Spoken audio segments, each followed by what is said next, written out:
You gentlemen are live. Crap. Slur.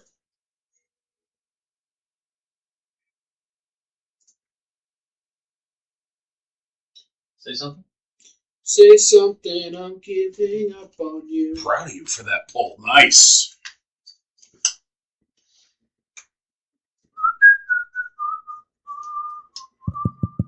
Say hi. Just blew everybody's eardrums out. Yeah, just make sure. Check. Check. I only have one ear.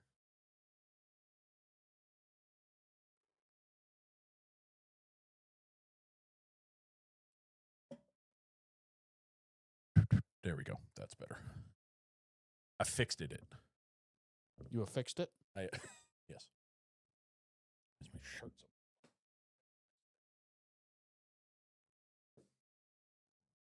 And we're back. Did not get a live. There it is. Perfect. Readable. What the hell? What do you mean Ring doorbell camera audio? Does it fix now? It should be, because you had, what, one random mic on? About to catch these hands. Tell you what. How's it sound now, nerds? Respond. Beverage, if you will. I sent you my wiener. Please respond.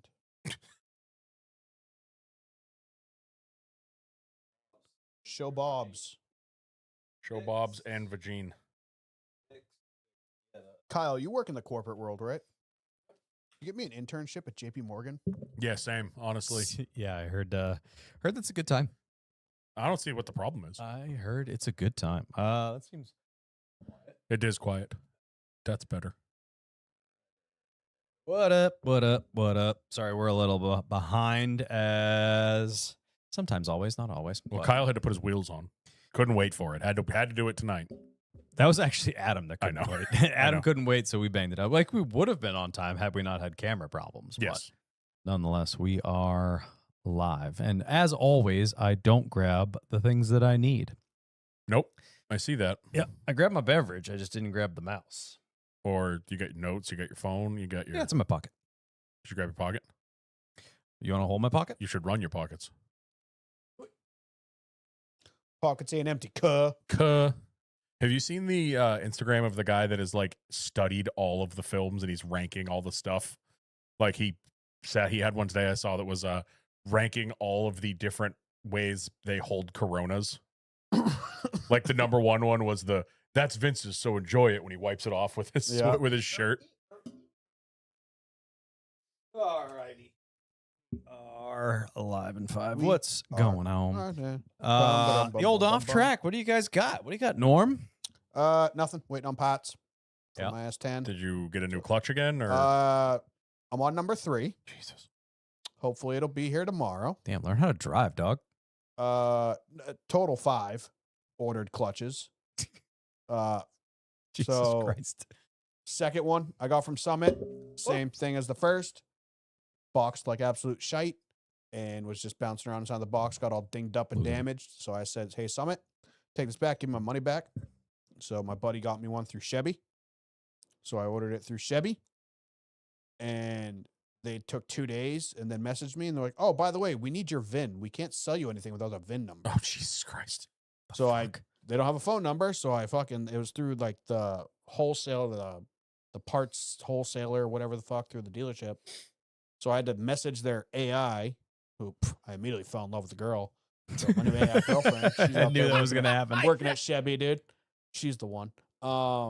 Messaged them and I was like, hey, I don't have a VIN. It's a swap. Blah, blah, blah. I went through that hell. Then they're like, okay, but just so you know, it's a 20% restocking fee if it doesn't fit, because we can't verify it fits. Oh, yeah. So they're okay, works for me, whatever. Okay, we'll send it out immediately. 2 days later, get an email. Oh, we actually don't have that in stock. Oh my God. It'll take us 5 to 7 days to restock it and then ship it out. Yeah. And I got a message this afternoon saying they shipped it. So we'll fucking see. But otherwise, engine's all back together. Everything's all sealed Resident up. LS God in the chat. Tim Connors. Just get him a cloud and be done. Yeah. But I should have. I wanted to go. I went with Luck at first. had bad luck. Then I went with Chevy, which it'll probably be wrong. And then I'll probably end up just buying a McLeod Street 2 or whatever the hell good one is for the LS7 clutches. But yeah, waiting Cool. on that. Dan, what do you got for the folks? Tired. Boys weekend this weekend. Yeah. Wife was gone from Friday to Sunday. Was ready to have a nice rip-roaring weekend of doing guy stuff. And then it fucking rained all weekend. True. Yeah, it was cold and shitty all week. Miserable all weekend long. Still went out and played golf Friday and Saturday by myself. That's not fun. 18 holes by yourself is not enjoyable because it's just you alone with your own thoughts. I was talking to myself. It's a dark place. I was talking to myself by the end of it. But had a good time. And then aside from that, nothing. Put my side steps on yesterday. 'Cause Nice. It was finally a nice day out, so I threw those on. Yeah, aside from that, not a whole hell of a lot, just because the weather has been so. Even today and yesterday were absolutely beautiful out with 20-mile-an-hour winds. My lawn furniture, we got like the plastic Adirondack chairs for the fire pit. Nice. They are nowhere near the fire pit anymore. Oh yeah, They I are- just can't buy those. They are across We're- the yard. Yeah, I Yeah, can't. you have it worse. I Yeah. can't. It's just been a mess. Like, and then now it's finally not gonna be windy tomorrow, but it's supposed to rain. So it's like, Yeah. come on. So Brutal. I just kind of made that realization the other day because I saw a thing that's like, oh, it's only 20 days till the Indy 500, and I'm like, oh, that's Memorial Day. Oh crap, the boat. So Yeah, I shit. that's on my list of things to do, whether I do it this week or next week. Is get that ready and get it up to the lake because the lake is ready according to the little chart that the state has. It is back up to over its normal level, so it is time to refloat the pontoon. Right. Well, you got to get the poon out so you can get Yeah. access to the camper. So you can Yes. start getting that ready. Yes, I need to look up how to readjust my my hitch. What's the matter? You'll find out. Oh, did he? Yeah. Uh, Yeah. I have a funny feeling he gave it all to Norm. No. Okay. No. Yeah. He just took Kyle's points. He actually took Kyle. He probably point. gave them all to Kyle. Kyle's going to have an 800-point lead by the Probably. end of this I got episode. nothing. Oh, good. You My didn't- boat is for sale. If anyone wants to buy not the tuggy. little tugger nuts, Somebody had two of them for sale on Yeah. Marketplace the other day for Yeah. short money. I'm not sure how much it's worth. It's- I'm I've sure you seen could. just the sandboxes for $500, This person had two of them for short money. but floatable. Oh no, they were just the sandbox. Yeah. Like yeah. Mine's ready to go, baby. But yeah, I am ready. Although it's not the weather. I mean, I can't see Memorial Day weekend yet, but all of the things I follow that are weather related are like, oh, the end. This unsettled cool pattern is going to last through the end of May, so it's going to be one of those like Memorial Day weekends where it's 50 degrees and cloudy and miserable, and it's like, God damn it. Yeah, you you're know? outside in a hoodie trying Yeah. to make a hot dog, Well, freezing your hands That's off. the thing. Like when we go up to the lake on Memorial Day, it's always a crapshoot. We've had years where it's 80 degrees and we're in the water and it's beautiful. We've also had years where we go up there and we're like, why didn't we just stay home? We're sitting inside watching TV. We could have done this at home. Yeah. And we're just in a we're not at home doing the exact same thing we'd be doing at home. How is this any fun? You know? So Exactly. but it's time to get that ready, and I want part of my driveway back because I'm sick of doing the car shuffle every time I want to do something with anything. I have to move Yeah. everything around. So I'm excited to put the truck back in front of the camper. So that's out of the way for the summer. Yeah, that'll be nice. But yeah, aside from that, like I said, boys' weekend got a little ruined. I found out that I'm the spare human. The boys were not happy that mom wasn't home. Oh yeah. Friday night, I went downstairs. I was watching the Bruins game in the basement. Depressing. I would get them all settled. They'd be all curled up. Everything would be happy. And one of them would hear something that they thought was her coming home. And they'd do and Yeah. then they'd run away. They'd run upstairs. And they come back downstairs and like looking all sad. No, it's just you, That- Dad. We did that 5 or 6 times. And I was Yeah. like, guys, she just left. Like, you got to wait till Yeah. Sunday. Yeah. By Saturday, they were like, all right, I guess Dad's here. He's fine, I guess. I could tell. I was like, all right, cool. I guess I'll just go fuck myself. She got home. Everybody's so happy. I'm like, I haven't seen him, Rocco, the older one. I'm like, I haven't seen him happy all weekend. And now he's prancing around the house like he's a fucking puppy. He hasn't wagged his nub in 72 hours. Frankie loves me. So, like, Frankie was cool. I'm like Frankie's person. yeah. But Rocco was like depressed all weekend. She Mm. gets home. I'm like, I haven't fucking seen him like this in 2 Stressy, days. depressy. I was like, God, Yeah. I hate you guys. So, yeah, that's about it. Pretty chill weekend. What did I do? I like to go my camera roll, see if there's anything that's worth talking about. Oh, Friday night went to there's a new thing that they're doing, food truck nights. Ooh. Like around random towns and stuff. So my town awesomely gets Fridays, which is badass.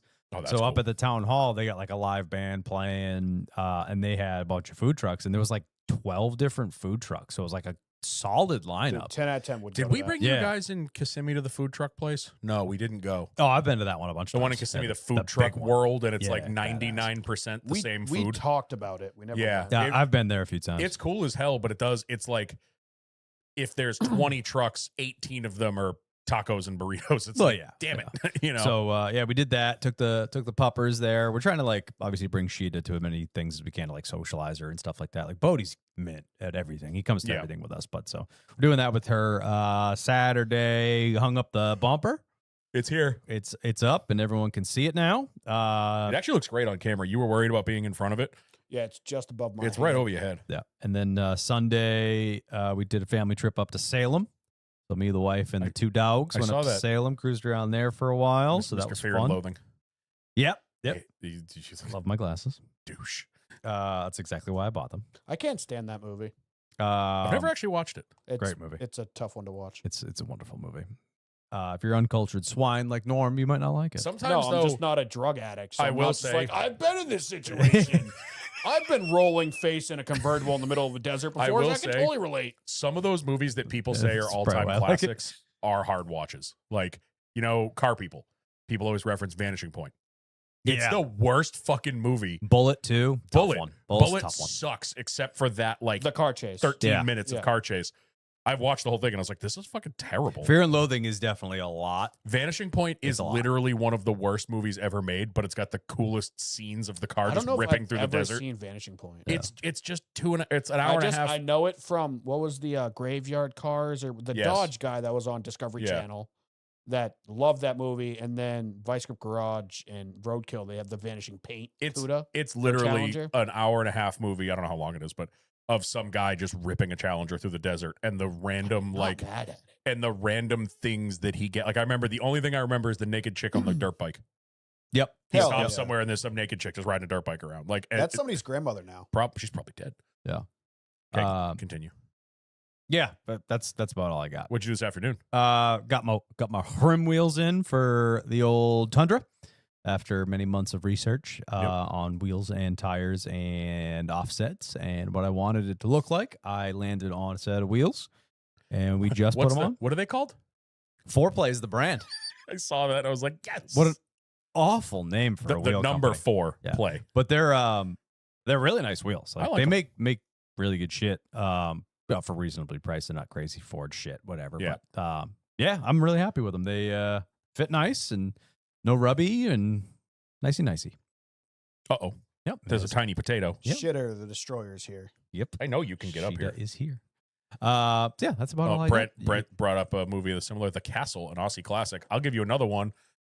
Don't come at me. Mad Max, kind of hard to watch. Oh yeah. The Cool? first one. Yeah, the first one. Yeah. I Second like one, Road it. Warrior, masterpiece. I like it. I'll watch it, but there's Third one, times where it's Thunderdome, like trash. there's times watching the first one where it's like, oh my god, this movie's I've ass. seen Road Warrior like 500 times. Yeah. That's all I got. We're a little behind. You want to just fire it off and have a show? Grip it and rip it. Alrighty. Did you cut it down? Or are you okay? I was like, Yeah. because the original was 3 minutes long. Ow! My finger. All right, let's do this. Oh man, I didn't hear it at all.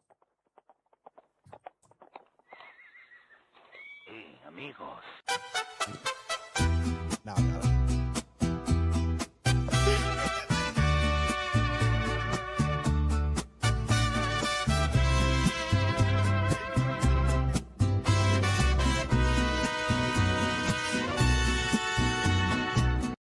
It's so good. It's so good. Oh, ladies and gentlemen, welcome back to yet another episode of the Lucis Fast Podcast, Cinco de Mayo edition. The NASCAR podcast for the fans, by the fans, and probably the only podcast hosted by a Temu version of Johnny Knoxville, alongside your Aunt Debbie, who probably drives a late 90s Blazer, and Bobby Hill, if Bobby Hill designed paint schemes. Why am I Debbie?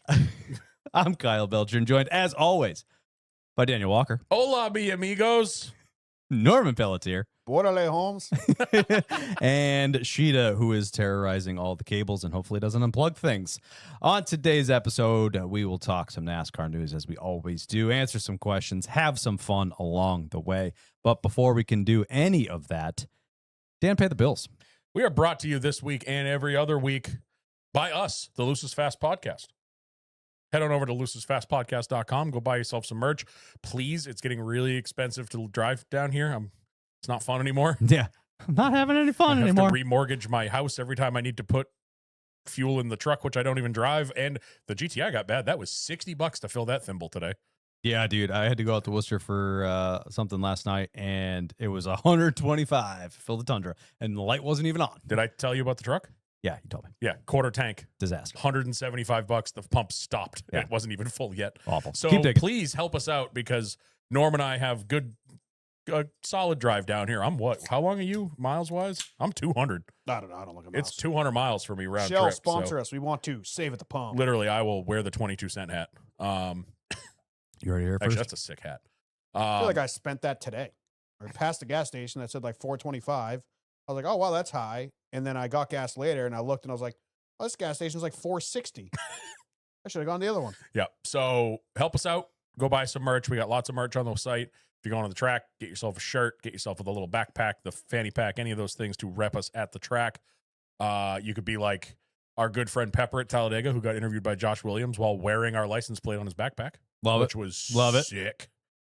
So yeah, that's how you can help us there. You can also help us out monetarily. Sorry. There we go. Had a burp. It went away. Yep. I hate when that happens.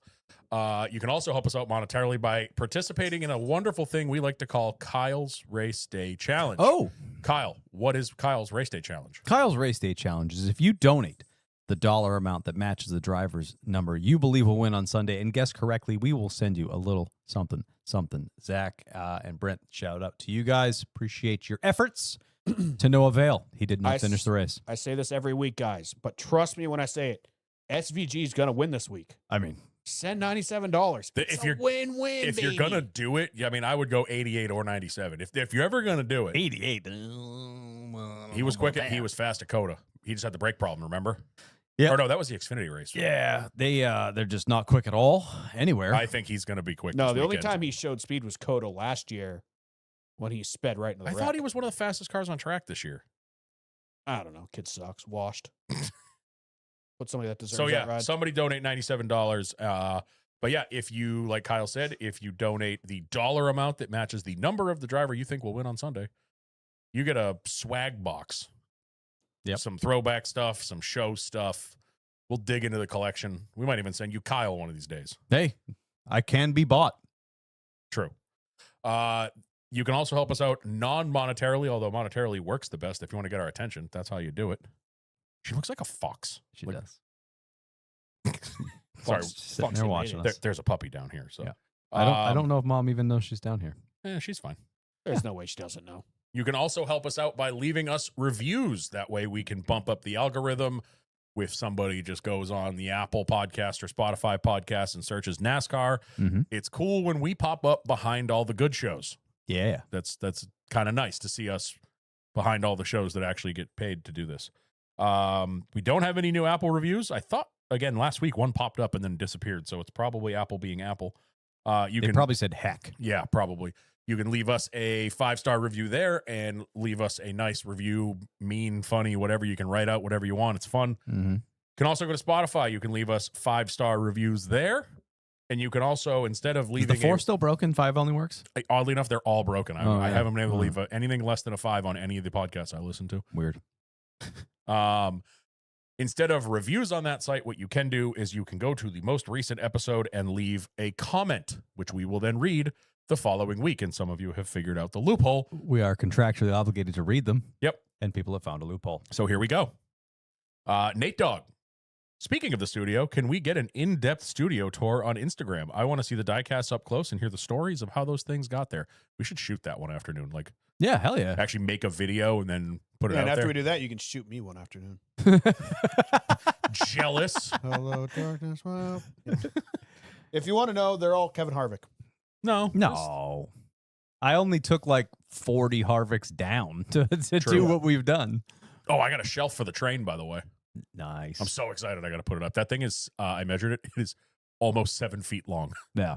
when it's put together. Dude, that's what we should do. We should hire Corey Scothen to build a train track around the top. Oh. So as we're doing the podcast, it's just a train going around. Like one of those brew pubs that has because Strange Brew had a train that went around the top. But what if we like get just the like the bases of the trains, just like the little frame, if you will, and have the diecast on top, so it looks like the diecast. They would need to be not that. You know what I'm What's saying? the half sized?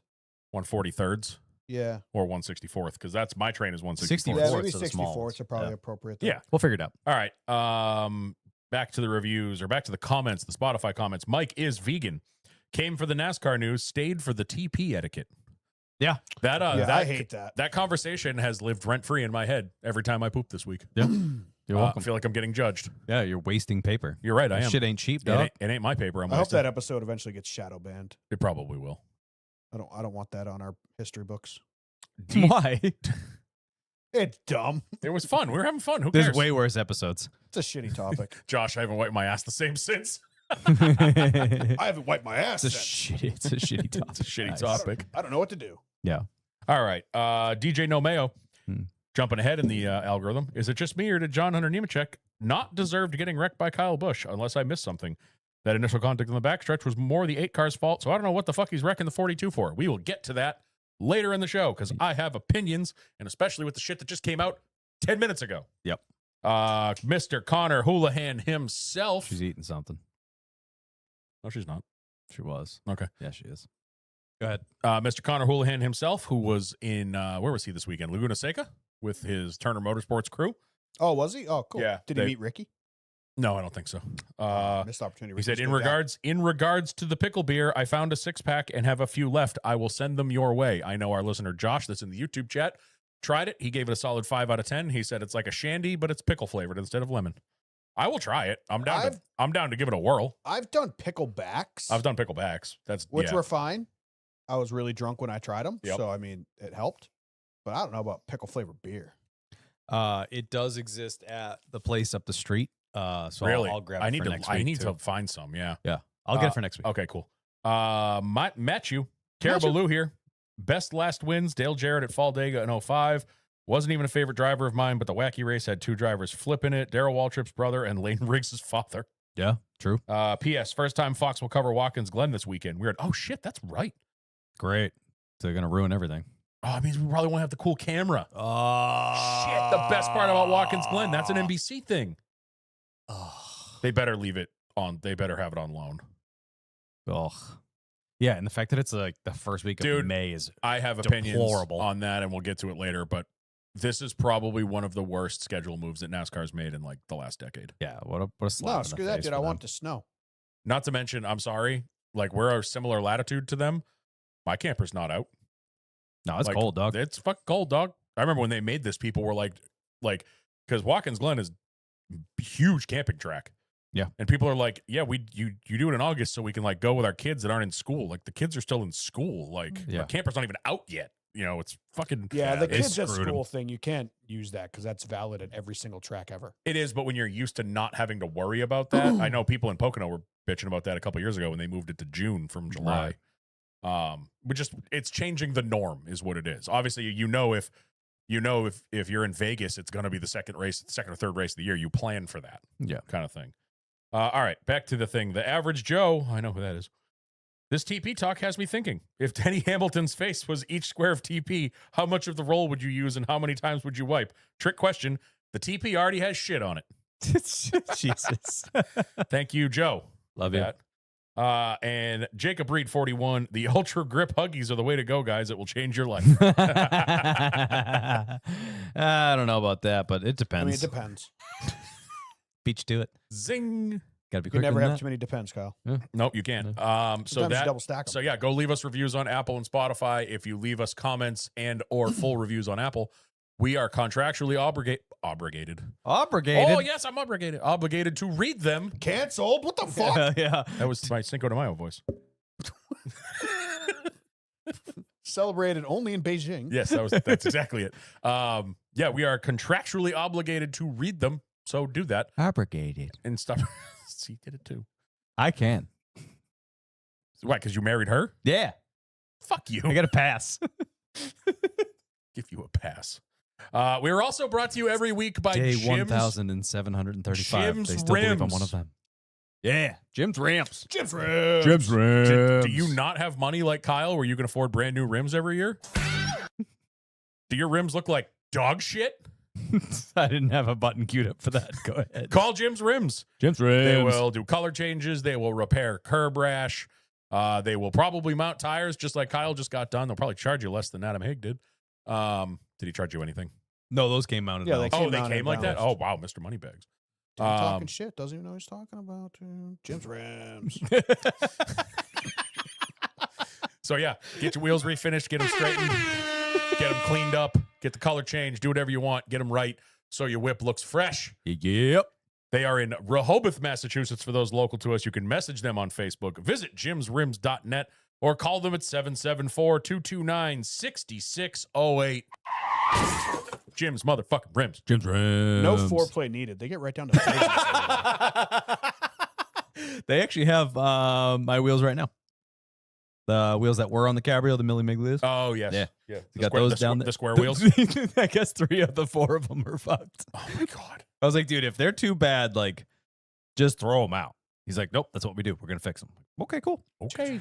I gave him carte blanche on making them kind of universal for all the cars because they can fit on the wife's Mark II, my Cabrio, the Harlequin, My like, car. your Give him Kate car. Blanchett. But like, if you needed to borrow them because the BBSs were getting refinished or Yeah, whatever, you yeah. could throw them on that. So like, I want them to be universal. Yeah, for because anybody to unfortunately, fit. I still own the stock wheels on the Cabrio, but they have lived on a certain car that shall remain unnamed that lived in The the woods. Saturn. It has a name. They've literally been on that for 10 years. yeah, they're I needed wheels to throw on there, and I just threw them on there. And they're just, every time I go see the car, I'm like, oh, yeah, there's Volkswagen 14s on it. Yeah, Jim's Rims. Jim's Rims.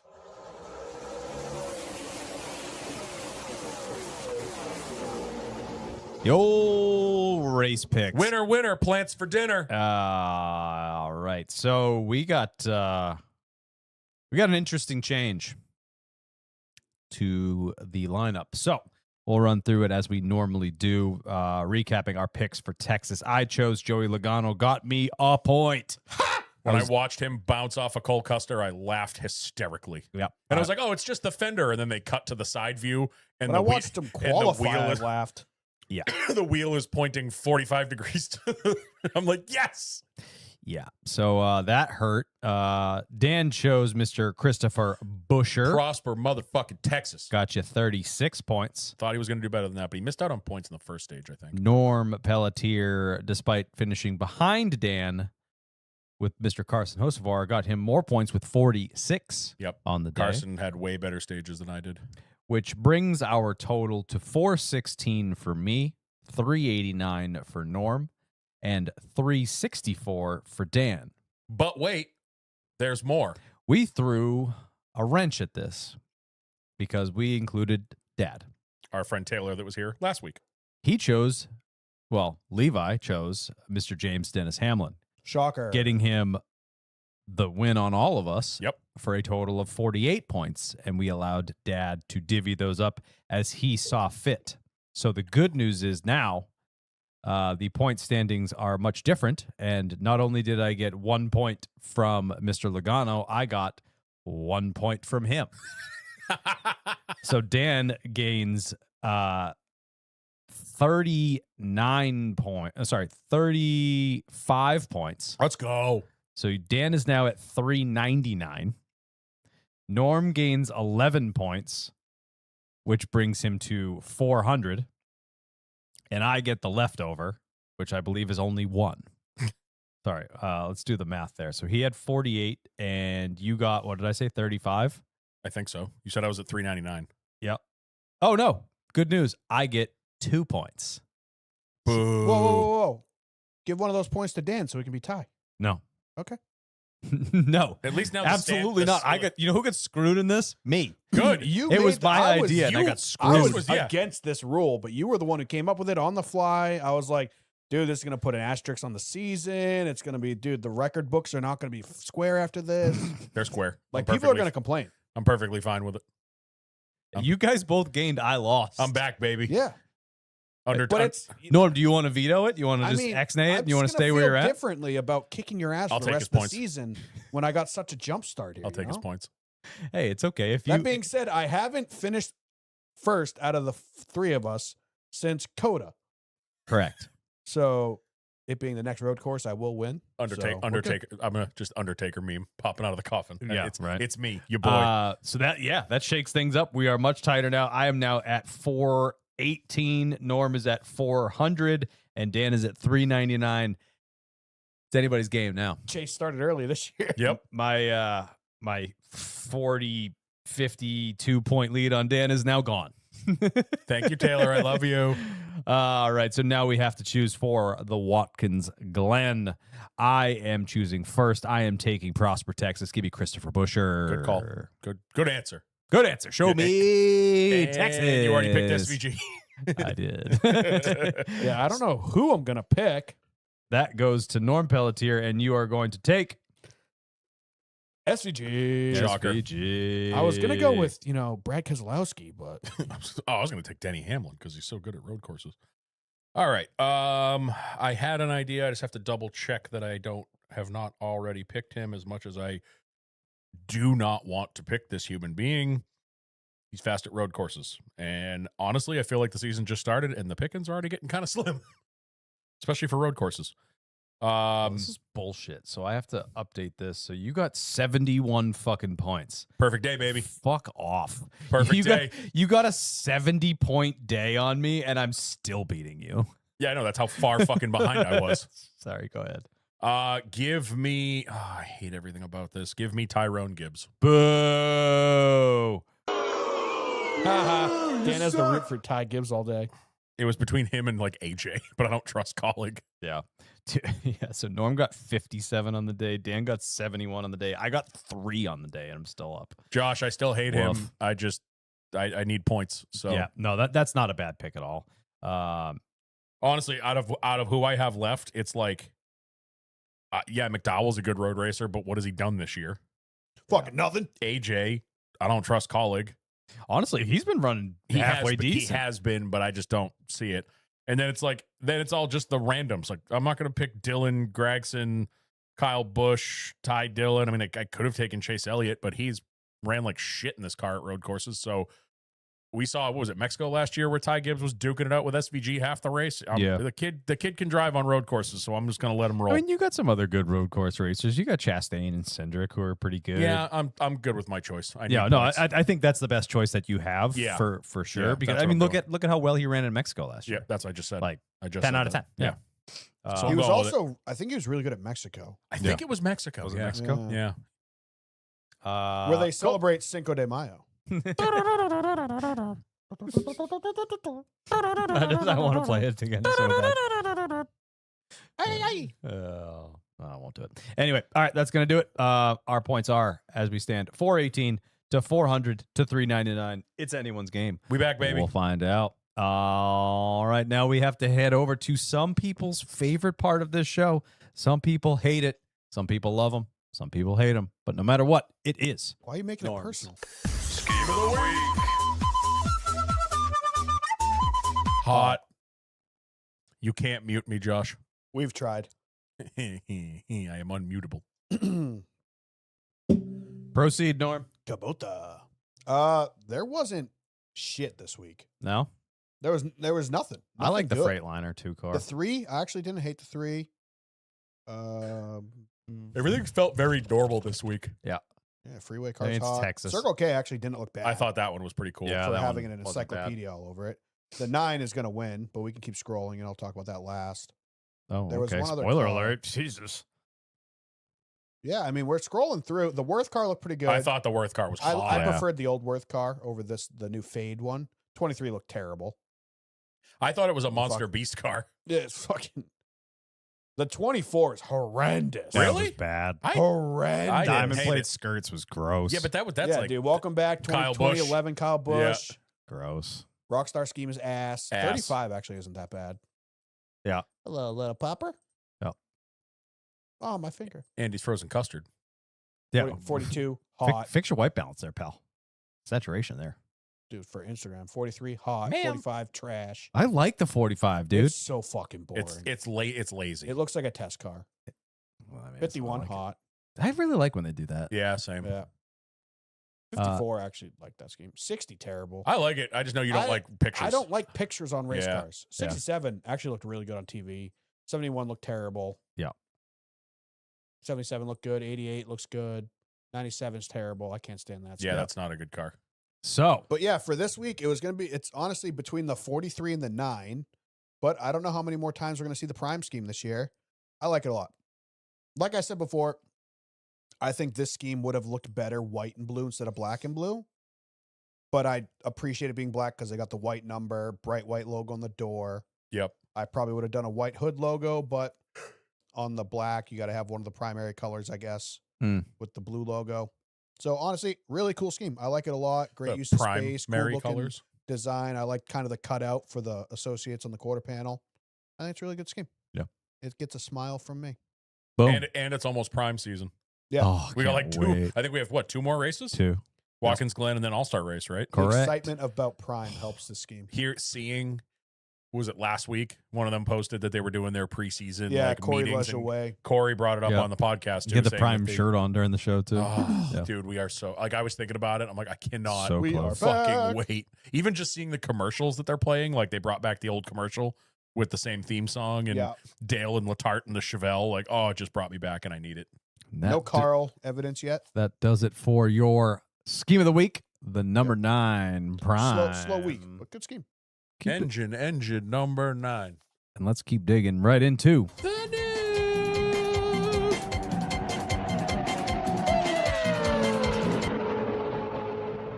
the news. Oh, wait, we could put people in timeout. I guess we can. Cool. All right, let's head back to the notes section. I got a couple bits of news here to talk about. We'll start off with the CW. Some controversial news and pissed off a lot of people on this one. We found out this past week that a partnership was struck with ESPN. So now the CW will be broadcasting the O'Reilly races on the ESPN Unlimited plan, which will only cost you $30 a month. Insane. I thought it was practice. No. Practice that's also and on qualify will only now be on the ESPN app So, as well. yeah. So what you used to be able to watch for free on the CW app, you will not there. We've been But screaming. we can watch the races the same way we were before. on No. the broadcast. Yes. Yeah. Yeah, so TV Yeah. will So only practice and qualifying are technically behind a paywall. no. Now they're streaming the full broadcast, which they never did before on the CW app. If you went on the CW app during the Xfinity race, the only options to watch it on the app were in-car cameras. Correct. There was no broadcast on the CW app, which is something I've been bitching about since they started this. Is why isn't it on the app? And I'm not the only one. I love A lot of people have been screaming to high hell. Why isn't it on the app? Why isn't it on the app? Well, now they've put it on the app. It's just going to cost you $30 a month, Which is bullshit. which is ridiculous. What a huge mistake in my opinion. Yeah, but from the business races are wise. still on. They're broadcast. on TV. TV, Yes, okay. like you can So- still watch Yeah. them on. So you have to pay for extras. So the TV, like the broadcast of the race, is effectively the same. Plus, you can get it on the ESPN Unlimited. Practice and qualifying used to get for free. Practice and qualifying is now gone. Like So Gluck was talking about this. He's not gonna be able to watch practice and qualifying because They added the streaming service for the race, so you could watch it on demand or whatever you want, but you got to pay $30 for it. And they took away practice and qualifying, which is bullshit. Yeah. In my opinion, this is a giant mistake of just the practice and qualifying portion. I completely understand going behind a paywall if you want to stream the actual race itself. I get that. The practice and qualifying portion is what I think is a big mistake. You're at this kind of inflection point. Like you are growing fast. Yeah. Like the O'Reilly numbers have been impressive week over week over week. As and, soon as the and CW you're took riding this wave of growth, and then you go right behind a paywall and you get rid of practice and qualifying. You're an idiot. That's dumb. I agree. Um, And it's not and I'm sorry, a lot of the streaming services are still under $20 a month. $30 a month. that's crazy. Like I have it for free because I have it through I think Xfinity. Yeah. It's one of the ones that's included in mine. So Right. I have it, but I would never pay $30 a month. Yeah, you get all of that's for everything ESPN broadcasts, but like, no. So, like, I am directly affected by this because I do watch O'Reilly practice and qualifying quite a bit because I can watch it on my phone wherever I'm at. Yep. So if we're driving somewhere, I will, mount my phone to the dash and I just turn it on, have it playing through the Bluetooth, and I have it. Now I will not be able to watch B&Q at all for O'Reilly's because I'm not paying the extra $30. It's month. insane. I'm just not doing it because I don't need it for anything other than that. Yep. That's the only thing I would need it for. Well, I'm screwed. Yep. That sucks. I think it's a mistake. I totally understand the money grab. Totally get it. When it comes to the race, when it comes to P&Q, that is stupid. Yeah, I hate it. And that just means that a certain website's going to be even busier now. Yeah. Don't mention Yeah. it. As long as it's still on public access. It is. CW, Thankfully, right, it's still on TV. And it, like I said, it doesn't really change anything race-wise because you couldn't stream it before anyway. So, Right. I don't know. I think a lot of the comments I was seeing were people thinking the races were going to the app Yes, only, which it was- I didn't think was true. it was worded very poorly because I had to answer that question. Like 3 or 4 people in Discord Well, I think were it's like, because whoa, the whoa. news came out from Gluck, who shared it 2 different tweets. So, like, the second tweet, which is his correction, was the one getting all the traction, and that didn't have all the information in it. Yep. Yep. So it kind of got a little misinformation there because it was only half the story. All right. Couple other bits of news. We got Destiny Spurlock. She will be making her truck debut in NBM equipment at Watkins Glen this upcoming weekend. She will be the first black woman to make a start in any of the top 3 series. Hell yeah. Kudos to her. That's awesome. Done pretty well in some of the ARCA stuff. Yeah, I've seen she's done pretty well. Yeah, She she's got ran really the quick. fuck over and had a great save. Yep. So yeah, good for her. Is there a curious how story that- behind like the like I meant to look that up. sparkles and that no, she always glitter? puts on her face? no idea. She's a street bike girl, Oh, okay. and they're all crazy. Yeah, We yeah. all know this. Okay. So it probably has something to do with that. She's like she does professional motorcycle drag racing. Oh, no shit. Cool. So she's probably been like 300 miles an That's hour cool. in a quarter mile. Oh yeah, she's a badass. She's a freaking driver. Yeah. Oh yeah, 100%. I wasn't being critical of it. I just Yeah. didn't know if there was like Yeah. a story. I was behind wondering it, the you same know? thing when I saw that. Because she always has it. Yep. It's like just tattoo it at this point, you know. Yeah, They might be attached. they could be. Right. Could be Yeah. one. Yeah. So yeah, good for her. I think that's fucking badass. And I'm And curious how that affects her I- in night races. I've well, maybe it works like the black paint. you Yeah, know? she's gonna have to get Like some black paint reflective? from Brad Keselowski. Yep. Yeah, I'm stoked for her, and I've said this quite a few times. Like, I'm really waiting for the day that we have like a badass female driver that's just fucking good. I think we're on the cusp of it with the Isabella Robusto. She hasn't really impressed me though. She's good though. Like- She's good for where she's at, but she's also in like the best cars in the field. Right. She's all, but kinda she's been hangs good on. like dirt racing. I know. Did she do Yeah. the Chili Bowl? I don't remember what dirt. She's done dirt stuff. She's good there. There's a couple other ones too in that realm. There's a whole group What's the of other them. that other Toyota girl that's in all the commercials? Yeah, I'm drawing a blank and I feel Jade terrible. Avedizian? Jade Yeah. Avedizian. She's Yeah. good. She's really good. Yep. But she's another one where it's coming from dirt, and we'll see if it translates. I think we're Yeah. on the cusp though of it happening. Yeah. You know what I mean? It's not. You look back at the Danica days, and Danica, she didn't do terrible in IndyCar, but like we've talked about, They rushed her up. They rushed her up, and it was the same thing with Deegan. Yeah. I think they're letting them kind of marinate where they belong, and slowly build towards a bigger thing, and that's 100%. exactly what we need. Yeah, they need to. It's so easy to bring them up because they're, brands are going to want to be behind Yeah, it. they're Brands are sponsor going to want it. magnets. Yeah, they're 100%. They're going to get backed by sponsors. No I mean, hell, Tony problem. Briding, I think she had her best career finish this weekend in a Reum truck or where the hell she was racing. Yeah. Speaking of the ladies, we got Catherine Legg in the news because she will be driving the number 11 for AJ Foyt in the Indy 500, as well as the 78 this upcoming weekend at Watkins Glen. She's the perfect example of sponsor. She's got that Elf Cosmetics. That's a that's a massive big company. brand. That's a massive company. They had a whole Only they could design a paint scheme. last year. They Right. had that whole setup at the tracks, like for women. Like you could go in and Yeah. they had all sorts of like little grab bags Where full of did I see makeup it? and shit. Was it and Phoenix? I think Phoenix. Yeah, Dude, it was big. yeah, and it was a whole grab bag. Like, oh, the wives are here, so like, go. Dude, they're giving out free shit left and Yeah, right. yeah. So I think that's a badass sponsor activation. Like, It is. that's That's- fucking sick. That's cool as hell. Yeah. Ladies Cosmetics wanting to be a part of the sport is awesome. Like, obviously, I don't need it. Yeah, because you're stocked up. No, I have my own brands. True. Like I got Hey, Kim Brand loyal. Kardashian sponsored Ron Fellows at one time, or whoever. the hell That's that right. Was. Oh my I forgot God. about that. You're right. I forgot about that. And hey, And Cowboy Pillows. They're active. I love that. I don't know what they're selling, but I'm buying. You know what I mean? I have no idea what you're selling, but your business motto, love it. pristine. I don't know what you're selling, but I'm buying. And last but not least, in the ladies category, Tony Breidinger will be driving the number 20 truck for McAnally at Watkins Glen and Phoenix. Also on the ladies thing, apparently Natalie Decker somehow got a ride again for Watkins Glen. Yep. Cool. Sorry, Awesome. meant to say last but not least. That's where that she was should be another one. running. Yeah. So anyway, speaking of other Moving driver on. news, we also have Cletus McFarland in the news because it was announced this past week that he'll be driving the number 4 truck at Talladega in the fall. Yeah, Yep. cool. Cool. Hopefully he doesn't excited. try to stuff it in there. So I'm hoping he learned from Daytona. Obviously, I think I saw Norm talking about this in Discord.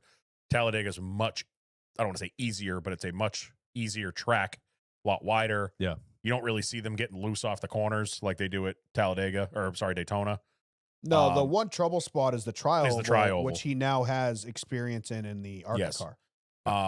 I think he'll probably take it a little bit easier than he did at Daytona. I would like to hope. And I mean, everyone was talking about it after Talladega last weekend, 2 weekends ago, whatever it was. Time as a construct. The guy that was in the truck at Daytona and the guy that was in that ARCA car at Talladega are not the same person. No. He has already advanced a lot. And I think he's going to take all of that. And obviously, I'm sure he's doing more races between now and then.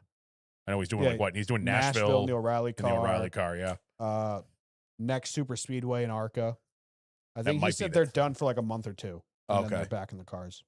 Well, hopefully he's spending a lot of time at his own racetrack. Yeah. I mean, he also mentioned, obviously, we know that he's getting the late model, whatever that deal is. They're Yep. still building a late model for him. But he mentioned after the Talladega success that he is interested in running full-time ARCA. Is he really? He said Oh, I didn't hear they that. made so much money at the Talladega thing. They sold like legit like $500,000 worth of spray wax. Holy shit. No Obviously, shit. He's not going to do that every day or every race. They sold 20,000 spray wax kits. That's amazing. Wow. They were like giving them out, like they Yeah. were super discounted and stuff like that. But it was proof that I could make money doing this if I plan the put my mind sponsorships to it. accordingly Yeah. and have partners and can support himself by doing it. We got to jump on So- that train. Right? Yeah, we cannot Good afford luck. that train, dude. We Nope. couldn't afford a Spire truck. Never mind a Cletus car. We could have afforded a little bit of a Spire truck. Yeah, we could.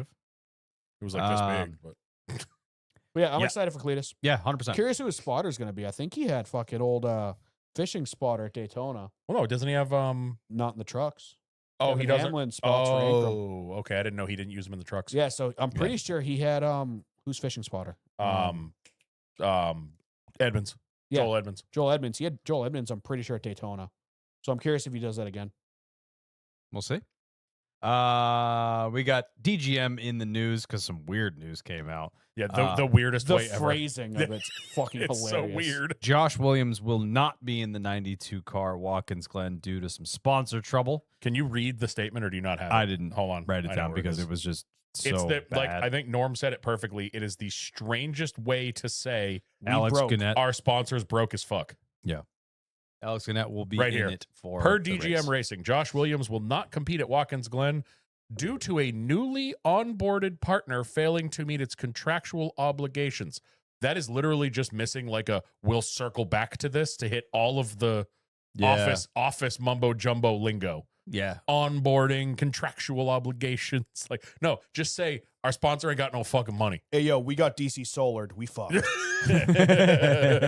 I liked the newly onboarded not reaching their contractual obligations. That was Also- good. Like I said, they're missing a Someone used we'll circle back to Claude this. GPT. Yeah. Oh my god, yeah. Can we talk about Rayum Brothers Racing or whatever? Team Rayum trying to throw shade at Colleague. I saw that. They're Oh. like announcing, no offense, but like it's a last place truck. They're announcing these random field filler guys getting in it, and they're trying to like throw shade at the Colleague 25 truck. Yeah. Mhm. Like the free agent truck. Who are we going to sign next week? And they're like cheapest available driver in the Rayum 22. Yeah. It's like, dude, like, Colleague is just jumping in their, who's that? A Scrooge McDuck or whoever. The Scrooge McDuck vat of bathtub of coins. Yeah.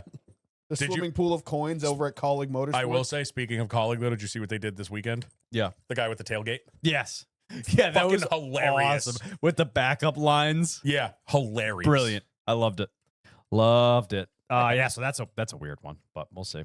Yeah, sucks for Josh. Obviously, we're all huge fans of Josh I Williams. love that, man. He's a cool ass dude, but That's my why are you licking my She phone? licks sometimes everything. your sponsor doesn't fulfill contractually obligated fulfillments of monetary Leave substance your dog alone. and She's mine. valor. I'm the one getting chewed on. All right, last but not least, I got some of the JGR Spire Court BS. Yeah, this is just getting ugly now. It's getting really. It's just getting catty. It's the wild goose chase continues. JGR is effectively like changing some of their court filings, saying that the sudden improvement of Spire's racing is a direct correlation of Gabe Hart, stealing stuff. Yeah, I saw that. So I mean, it's not gonna You be guys hard. won. It has to be Gabe Hart's fault. It's not Yeah. going to be hard for Spire to fight back with this because obviously Hocevar had the pole at Texas last year, so you can't use that as evidence. Yeah, of they Gabe ran Hart. fine and last year. Talladega's Talladega. They're no less fast or faster than they were just last have year. a currently more consistent guy in the 7, which makes the whole team look better. Yeah. Because you have 2 cars rather than just one getting lucky and has speed. You have 2 that clearly have speed, so it's not a fluke. Yeah. And they're running up front more. They're better in the points. And also, we don't have the playoffs anymore, so they're not getting leapfrogged by random winners like Yeah. they normally would. So it makes them look better with how they're running in points. And it's just, are they benefiting from Gabe Hart? Obviously. That's probably why they paid him tens of millions of dollars, however much they paid him to come over there. But I don't think they're going to have exactly the proof they think they are with the results. Right. Because 100%. Spire has had shots of speed the past few years. Yeah. So who's to say this is any different? And that's all I got for news bits. You guys got anything else you want to add to that, or shall we head over to Tejas? Should we bring up the breaking news or wait We till can we talk about talk that about after it the race. after the race? What? The news that just broke. Oh, penalty wise? Should we talk about that after the race? Yeah, we'll talk about Okay. it within the race, I suppose. So yeah, let's. Oh, just- I did want to bring up, it isn't really news, so to speak, but I did think it was really cool. We talked about it in Discord yesterday. We've talked about it on here before. I think we had a whole show where we were looking around at different tracks on like Google Maps and stuff. Mhm. The new updated Yeah. satellite Yeah. picture of Loudon is from Sunday morning of the Cup race last year. Couple thoughts. Yep. We knew that place was busy last year. Like we talked about the traffic.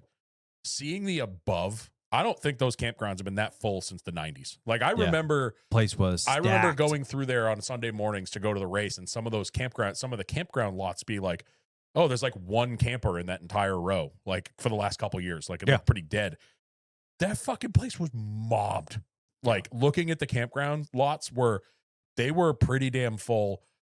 It was fun because it's high enough resolution. You can literally zoom in and find us tailgating, and you can see people. Yep. Because we're still at the camp. We're still at the truck. We look really popular in that picture. We do. Yeah. There's a lot of people hanging We- out around I us. We mean, must we have are. been like just setting up or something, and no one was under the tents because This- there's just looks like there's 50 people around our tents. Yeah.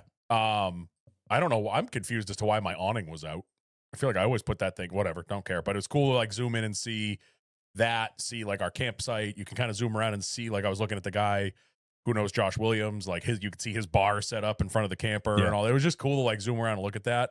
So I thought that was really cool. I'm annoyed though that they didn't update the satellite picture of my house, which is like 3 miles away as the crow flies. Is still the old picture. It's like, Yeah, it's so weird You that didn't they just do the patched whole it all area? together. where I was looking at something the other day, I think it was a golf course, and you could see the line where the new satellite picture was because one half of the golf course was in like fall or spring, everything was dead, and the other half was in the summer. that's It was- right. It was bright green. I was like, wait a minute. So I thought that was kind of cool. If you get a chance, it's been posted by a lot of places. Trying to think of any other news or bits or notes, or I don't think so though. That's all I got. 'Kay. Let's head on down to the great state of Texas.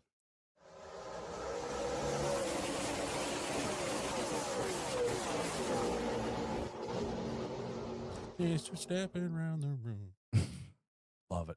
Love it. I can't get into her. It's not bad. I You like could it. Get out. I like it, but it's not like my favorite. She's fantastic. She's She's a god. I don't know. She's all right. Get out. I'm not saying she's bad. I don't know. I have a hard time with it. Oh, she bad.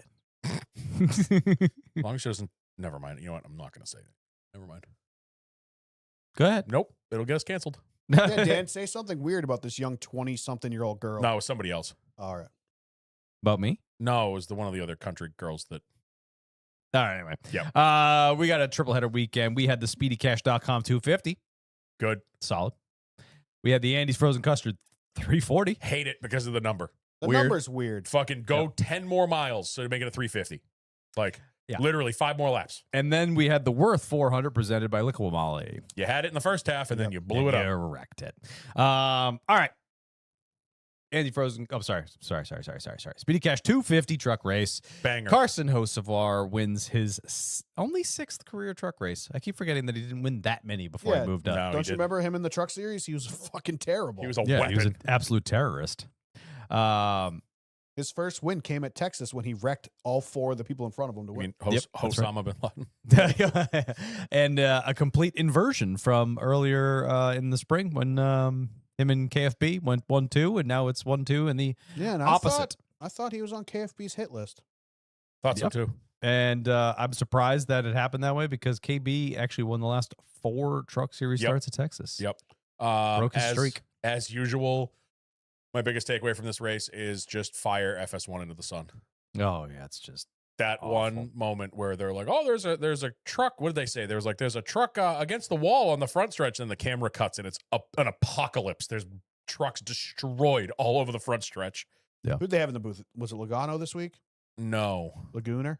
who did they have? I don't remember. I thought it was Logano. Maybe it was. I don't know. But yeah, their coverage is just so bad, and it's yet another. The CW they're barely at any of the races. They're in a studio. They do a great job. Yeah. Fox doesn't send their people, and it's like they're watching the exact same thing we're watching, and like I could do a better job watching my TV commentating on it. yeah. It's like at this point, I don't even care. It's like I just don't expect them to even. It's like they don't care. It's like they don't. It's 100%. They just don't They care. don't. But I So- thought the racing was awesome. Yeah, the racing was good. The middle part of the Dude, the race racing was all kinda meh, weekend was but Eh. shockingly the battle, decent. Cup race was, but Yeah, the But first for, two. but for Texas, like not Texas, bad. so Texas has been getting progressively better as it ages. It's still like Junior was talking about it on his show. It came out just before I got here. You know, he was talking about how the old days they used to be able to run up against the fence there. You know, and he's like, I'm hoping that it widens out maybe someday. It's slowly aging itself better. But I think that the trucks and the O'Reilly cars are way better suited. They can actually run over the bump in 3 and 4 and not completely lose the car. oh, dude, the Cup cars were scary. Yeah, they're If you're- scary. If you rode on anybody's onboard and they went up high in 4, it was like shocking. It's like It hitting a was like, speed bump. like Yeah. all the way across them. The reason why the Cup cars suck is because there's multi-lane racing at Texas, which is Mhm. great. That's what you want everywhere. You want multiple ways to get around people. But in Cup, all you have to do is change lanes, and you take all the air away from the following car, Yep. and they just die. We'll talk about that later because of a specific moment where it happened. But the racing in the trucks, the battle for the lead was fantastic. Yep. That final stint of the race, they had a couple green flag runs that they had great battles. The O'Reilly battle for the lead was amazing. But yeah, trucks and O'Reilly race were both fantastic. 100%. Unfortunately, Corey LaJoy had a problem early on. Yeah, what happened No to him? idea. Suspension issue. They were underneath the right front. I thought I like, heard multiple times. I was half paying attention, and I thought I saw somebody in Discord say that he like corded a tire like Yeah. 10 laps into the race. Kligerman Yeah. had a fucking great race. Yep.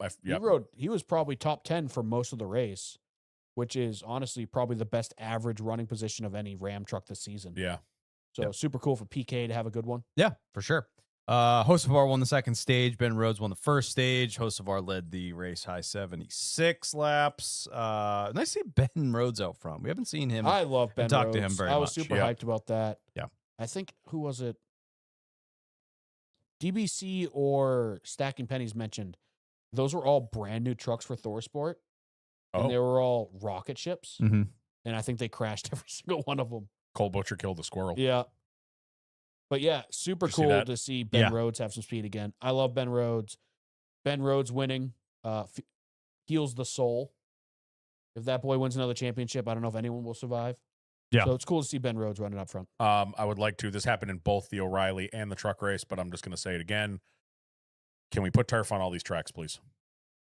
Yeah. Watching Enfinger literally rip the front of that truck off, leading to a red flag because the oil cooler left the chat and he put however many quarts of oil this truck has in it all over the freaking track. Yeah.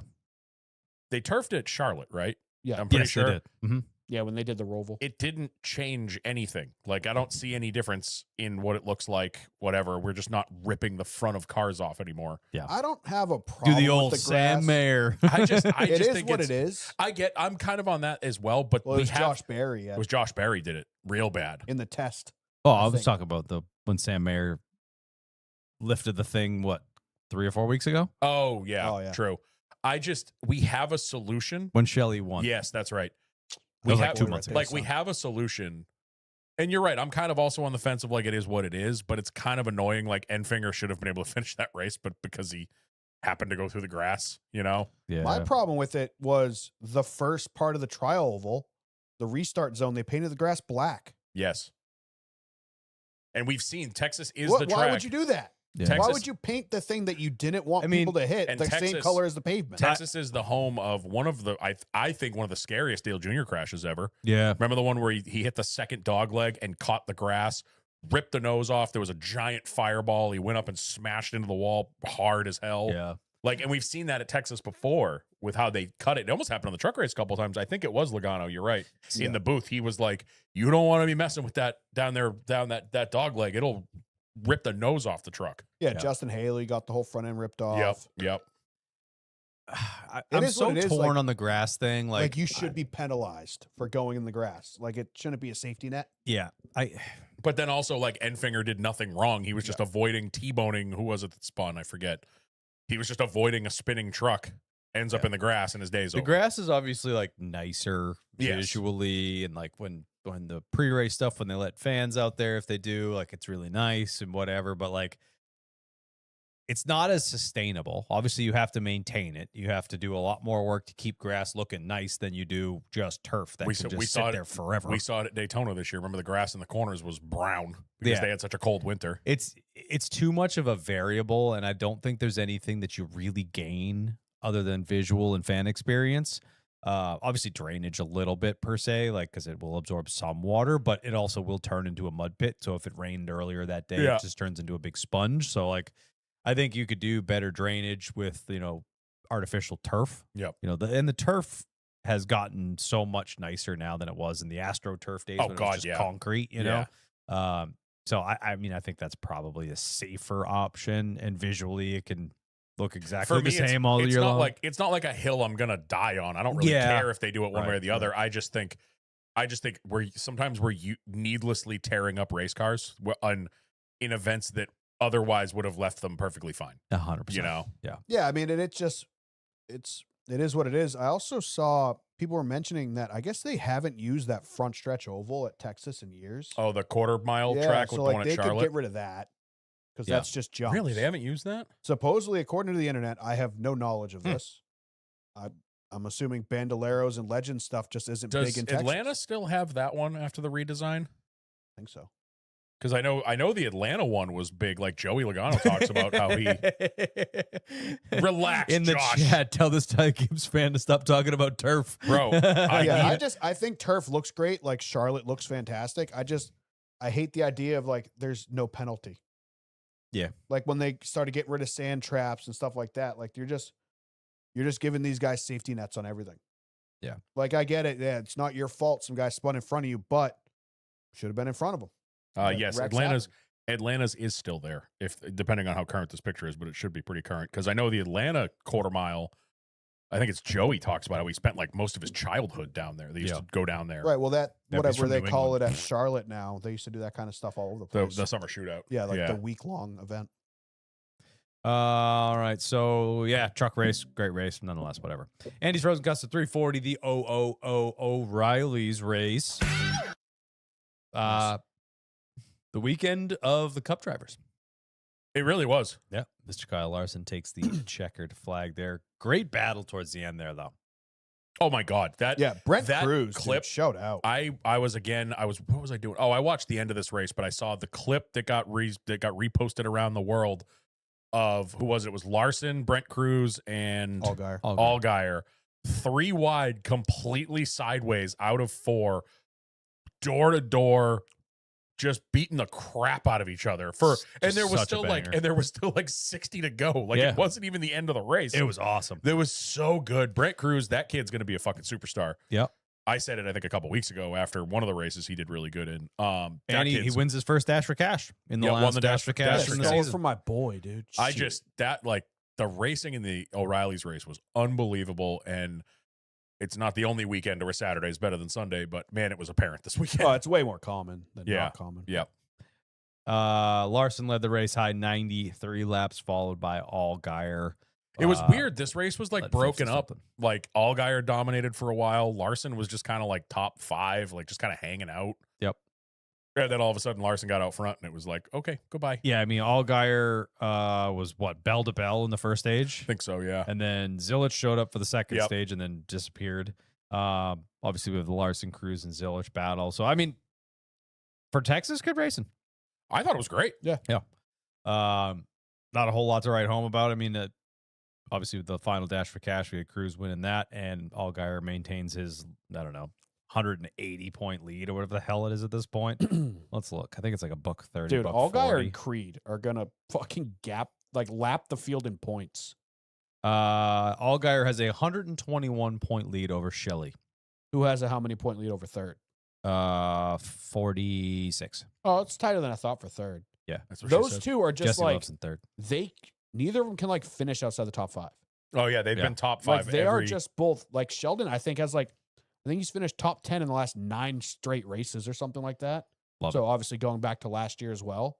But like it's just like that kind of consistency, and especially in the O'Reilly series where you have a bunch of Cup guys coming down, the consistency is key. You know what Shelley's average finishes this season? probably Probably like 7.3. 6'2".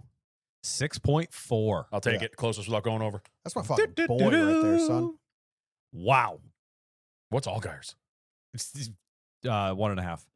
Like those two, like you expect them to be consistent, Wow. but like Sam Mayer, Jesse Love, Austin Hill, like those 3 guys have been all over the place. Yeah, Austin Hill has had days where he's in the 20s. Allgaier's is worse than Yeah, because Shelley didn't Bangers. Allgaier have he had Yeah, a DNF. DNF somewhere. Yeah. Was it a DNF or just like the really bad day at Talladega? Talladega, Talladega, yeah. they had the pit road issue.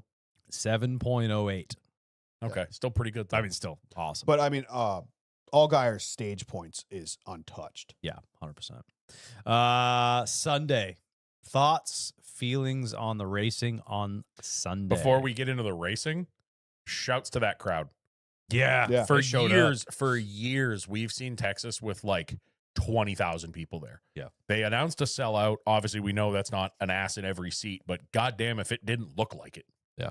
That place was fucking packed. I also saw whatever they're doing over there for getting like influencers and stuff to go. I saw so many people that were going to Texas. Yeah. Like random like gun tubers or like fishing like influencers, those TikTok dudes, I bring my black friend to do white people stuff, dude, bring my the white friend to do black people they stuff. did Talladega. Yeah, And oh my those God, guys, the video I mean, was so I funny. saw so many different like Wow. just genres of influencers out at Texas. Ricky Harden, Dale Jr.'s best friend in the chat. Brent Cruz will beat Connor Zilich and SVG and win the O'Reilly race at Watkins Glen. Brother. We're going to call back to that one. Yep. I mean, they're 'Cause gonna that's a have bold freaking claim. battle. It's a bold claim, and I like it. And I'm here Yeah, for but it because I hope it's a tough battle. to That's some edge out degenerate any of them gambling because shit. SVG and Connor are both in JRM cars. Am I Right. correct? Correct. And them and JGR are just they're both untouched this year, so it'll be a good race. Mr. Chase Elliott appeases all of the fans and takes his second win on the season after leading second career Texas one. after leading a race high 87 laps to Himes 69. Nice. Yeah, we were. So what we were talking about last win is, are we going to see him actually like perform for the duration of a race? And he was up front all day long. This was a race that Talking we about haven't. Heim. no, Chase. Chase Elliott. This was a race like we talked about. Kyle just brought it up. We've talked about this. His Kansas win last year, his win earlier this year. Like he just kind of showed up at the end and stole it, but stole it. I mean, Kansas, he stole it. No, he was just there when you needed. This to be there. race, Yeah. it was a lot of strategy play. You know, there wasn't a ton of passing. It was tough to pass. A lot of the stuff was done a lot of your gains and losses were made on pit road and strategy and stuff like that. But once he got out front, he was pretty much gone. Like Denny didn't have anything for him. Even on that last restart, Chase just got a better restart and was gone. It's the clean air. I mean, we talked about it. We discussed it on Discord, and I think we put it perfectly. It wasn't a good race, but it was an exciting race. Like, there was constantly stuff going on. Obviously, 2311 was throwing some Hail Mary strategy calls with the 67, which got him up front a lot. I think they were really testing their fuel mileage and seeing what kind of tricks they could play on that end. You led a good amount of laps, too. He did. Yeah, which is, I think it was 2311 is just like, hey, let's play a crazy strategy on the 67. Well, I think they also want to get him. Sorry to interrupt you. I think they also want to get him experience out front. Yeah. Yeah, but it was a losing strategy, and it was an obviously losing strategy, but it got him a lot. But it also got them a lot of data. It was a losing strategy unless they get a timely caution and flip everybody on their ass. Right. So I think it's not a risk they were willing to take with one of their 3 points getting cars. Right. Yep. But with that car, that's all science. Like, that's 100%. all research. That's Science. That's all just information you can get without risking anything happening to one of your guys that you care about where they finish. And he ran great. Obviously, we know he's very fast. So that was cool to see him. Chase, I don't think Chase was the fastest car. I think like track position just mattered that much. I mean, they talked about it on every podcast. The leader gets out front and they just have a 3/10 advantage from clean air. Yeah. Like early in the race, like obviously I was watching Bowman and I think he was better than Chase in the beginning, but Chase, the strategy and he was able to pass people. Yeah. Which a lot of these guys, I mean, you get stuck behind a Suarez or something like that, you're not getting by him. Yeah, I'm with But Josh. Chase was able to get up front, and it's just once you're up there, he just had a good enough car that anybody could have done what he did. But they made the right call. I'm with Josh. Yeah, I think beginning of the race, Seabell definitely had the strongest car. But that boy, I swear to God, we're going to a military base in a month during a war. That might be the day that they decide to drop bombs on that base, and Seabell's going to be the one getting hit by the first one because that's the kind of luck he has right now. He's got nothing. Dude, he comes nothing off to of, show for he's flying around the track. He's the fastest car on track leading the race. Todd Gilliland gets loose off the bump in 4. You're not gonna let me live this down, are you? The Ty Gibbs, my pick of Ty Gibbs. We're going to get him a Ty Gibbs flag for next week. I will. Yep. That will get burned in this house, on this floor. Hey, I mean, you already wished for this house to burn down earlier this week. I didn't wish for it. I made a joke. Bad joke. You'll be fine. My luck is not that good. You'll just get a bigger one. Bell's like leading the race, looks strong as hell in the first stage. He's coming through 3 and 4. The next car in front of him is Todd Gilliland, who he's going to put a lap down. Gilliland hits the bump in 4, gets sideways, and he did the right thing to keep it off the wall. He floors it. Todd Gilliland does. So I think what happened is he ended up coming down the track a little faster than Bell realized because Bell just kept his foot in it. Like, I'm going to go underneath him. I'll miss him. And Denny was right behind Bell. He got on the brakes. Denny was fine.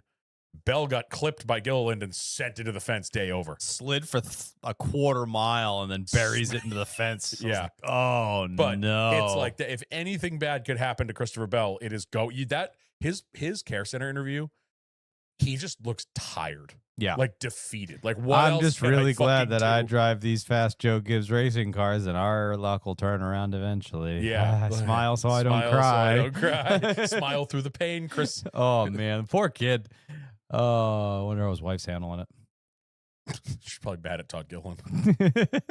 Like I said, we're going to be in San Diego on a military base. That That's boy gonna be needs the an day. exorcism after the last couple He weeks. does. He Poor really bastard. does. It's But he's just- bringing speed. Like, they'll be fine. Pretty sure I'm he's not worried Pretty about sure it. he was my championship pick this year, and that ain't looking too hot. He'll be He'll be fine fine. this weekend, I'm sure. Yeah. He'll be fine. What else? So there's some talking points there. Oh, Eric Jones winning his first stage in his career. Didn't know that was Didn't a know thing. that. Didn't. Yeah. First career? Never won a stage. I could have swore he won a stage at like Right. Darlington or something. Never. Yeah. No.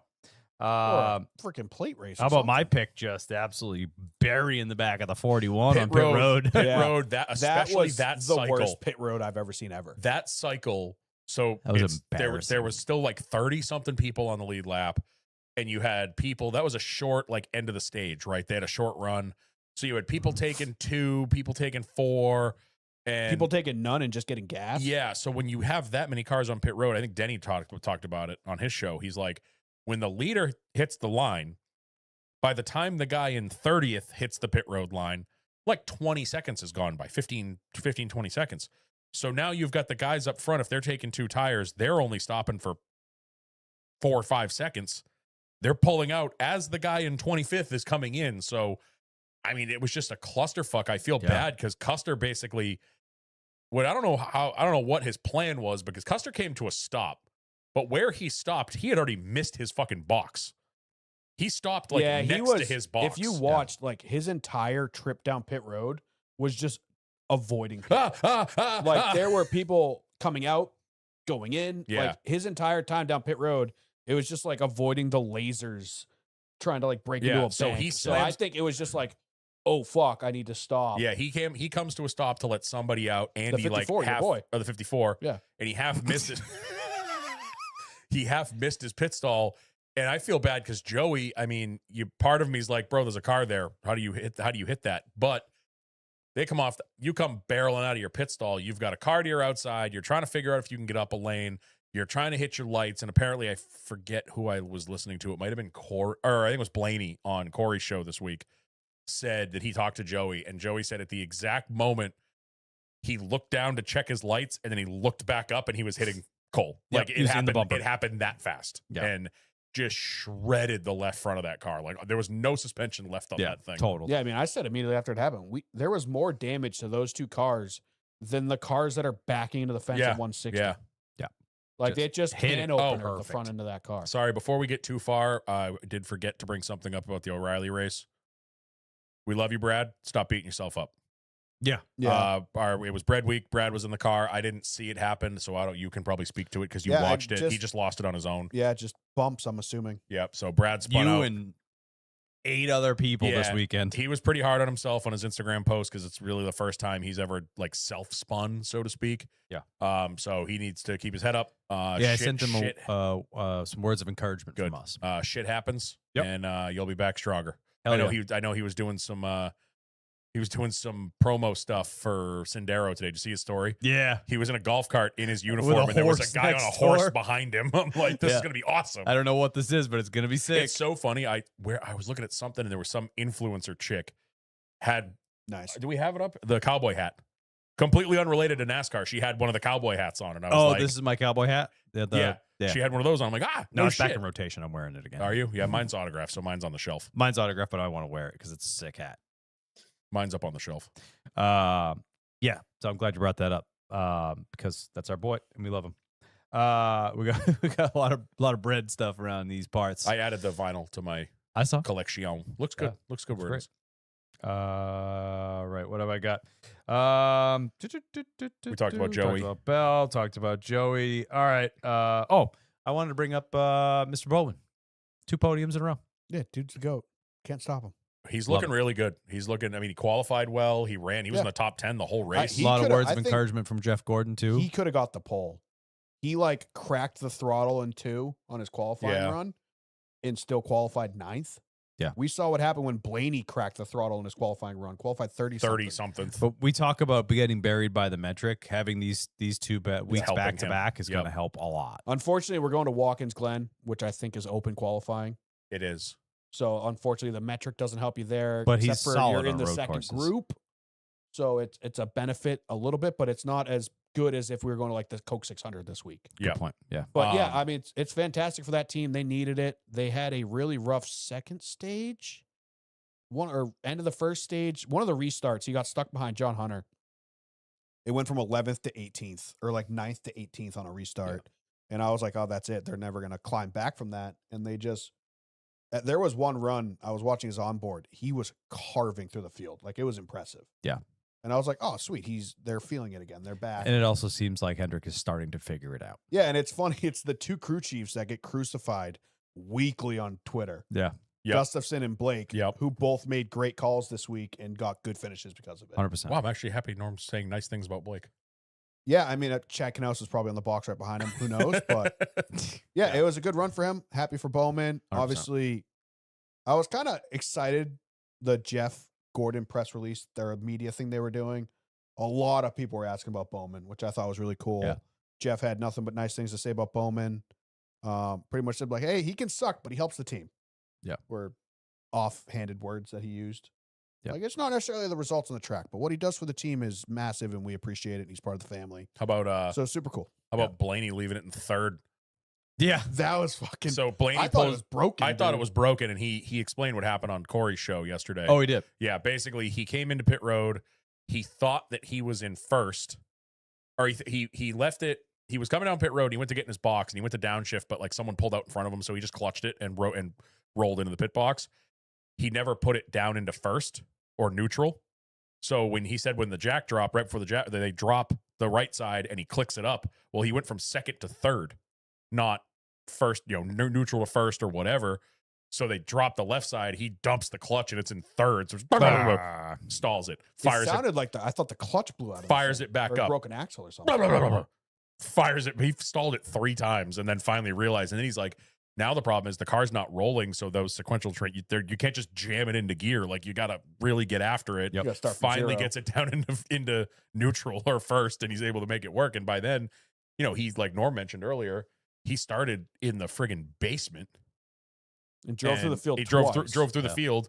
First pit stop, he's back in the basement again. It's like, God Yeah, damn, dude. that's part of the metric that we talk about. Bad qualifying, bad pit selection. Yep. Like they were in the second pit box, which normally isn't that big of a deal, but Bowman was in the first pit box, who was running really well. So every single pit stop, he had to come around the 48 car. Right. And you want to be kind to the guys in front and behind you. You don't want to block the guy behind you. You don't want to get in too deep on the guy in front of you. So it's a dicey pit road. He said it. Blaney said at one point, one of the other pit stops, he actually, as soon as the jack dropped, he was already in reverse because he had to back up because he saw he wasn't going to get around. 43 was right in front 43, of him. yeah. He said he wasn't going to get around the 43, so he just put it in reverse. And then as soon as Put it in reverse, Terry. as soon as the jack dropped, he just backed up and then went. I will say we constantly say bring back 43 charters, but goddamn, I do not envy those guys on pit road when we do. Yeah. Oh, Like, yeah. Pit road's a fucking mess right now with 36 guys, 37, 38.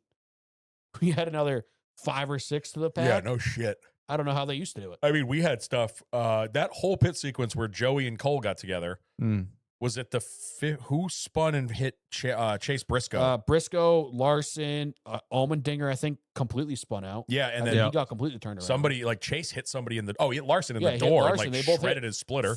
Wheel to wheel. Yeah, it was a mess, that whole pit Yeah. sequence. And I think the last 2 talking points are going to be the John Hunter Nemechek versus Kyle Busch saga, and also the Ty Gibbs versus Ryan Preece saga. Where do you want to start? Let's go with the Priest one. Yeah, Okay. Priest is going to be less animated but more punishing. Yeah, so I mean, if I'm sure a lot of people have seen the clips of it by now. They go into, was that turn 1, I think? Yeah. You got Priest is in the kind of middle, left the bottom open. Chastain's in front of him. Ty Gibbs kind of sends it in below Priest. Super shallow entry to 1. But the problem is at the exact same moment, Chastain shaded down, took all the air off of the front of the 54. So the 54 washes up, doors Priest. Priest, loses his momentum. Ty goes around him, whatever. He loses like 3 more spots. He lost too. a couple spots, yeah. And then a caution came out shortly thereafter, and Ryan is on the radio losing it. Like, when I get to that 54, I'm done with him. I'm sick of these guys having with these fast fucking race cars. They think they can get away with fucking anything. Blah, blah, blah, blah, blah. And then he ends it with end rant, which is fucking hilarious. With all due respect, I'm about to rant. Yeah. So that happens. Then we have I think there was that 1 lap shootout at the end of one of the stages. I think that's when this happened. Oh, so sick of those. Or no, I don't remember exactly when it happened, but little while later, caution comes out. It's Ty Gibbs backed into the fence, and everyone's like, uh-oh. Yep. And they cut again. We see the onboard. Blaney said that he was behind this. He was the car right behind them. He said the 2 of them drove it in about 5 car lengths deeper than he did, and he was like, uh-oh, because he said he saw it coming. I like SVGs. He's like, oh, I SVG. think I just saw murder. He committed a murder. He committed. Yeah. So Ty's on the top and kind of sails it around Ryan, and the onboard doesn't. It to me, I don't see conclusive evidence that they hit.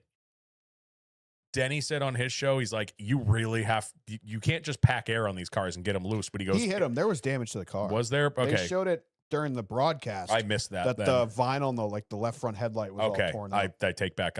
To me, I didn't know that. I mean, so. it could have been from another incident, but Yeah. I'm assuming Denny, it's from Denny that. was talking about on his show. He's like, it's really, to get these cars loose, you can't. Number one, you have to hit them. You can't just pack air. But he goes, oh, but to that point, at that point in the corner is where the car gets really light. So he's like, maybe it could have happened. I don't know. So Ty goes around off the front bumper of Priest or not off the front bumper of Priest. We don't know. I never saw an angle that conclusively showed me that they hit each other. Ryan instantly comes on the radio. I didn't touch him. Car's fine. I didn't touch him, blah, blah, blah. Unfortunately, I think his warrant was signed, sealed, and delivered with the rant saying, when I get to him, he's done. Yeah. He pretty much admitted it before he did it, and then he did it. That's the problem. But to me, I don't see any difference in this and when Kyle Busch took out Herbst earlier this year, because wasn't Kyle on the radio fucking screaming and whining about Riley Herbst, and then I didn't hear any radio chatter from Really? KFB. maybe not. Not yeah. this week. She's No, I'm talking about previous like, incident. was it Bristol that he took Herbst out? I feel like he was bitching on the radio about Herbst, and That then might have been- later that in the might race have been wrecked him. But yeah, so Priest gets fined $50,000 and 25 points. They basically equated it to the Denny Chastain penalty of a couple years ago when Denny went on his show and admitted that Ryan Priest's actions detrimental. Yeah, he basically, when Denny went on his show and admitted to running Chastain up the track and wrecking him, essentially, I think if Ryan doesn't have the rant on the radio, there's nothing. No. There's nothing going on this week. Yeah, that's the problem. Does Ty Gibbs deserve it? Yes. 100%. Does Priest have every reason to be pissed? 100%. Do we fully support him and would gladly contribute to the GoFundMe to pay for the You can. penalty? Yes, 100%. You can. Yeah, that's the problem. We're massive fans of the guy who started the incident, and we despise the guy who was affected by the incident. Yeah. So our opinions are Little completely valid, and we are not biased at all.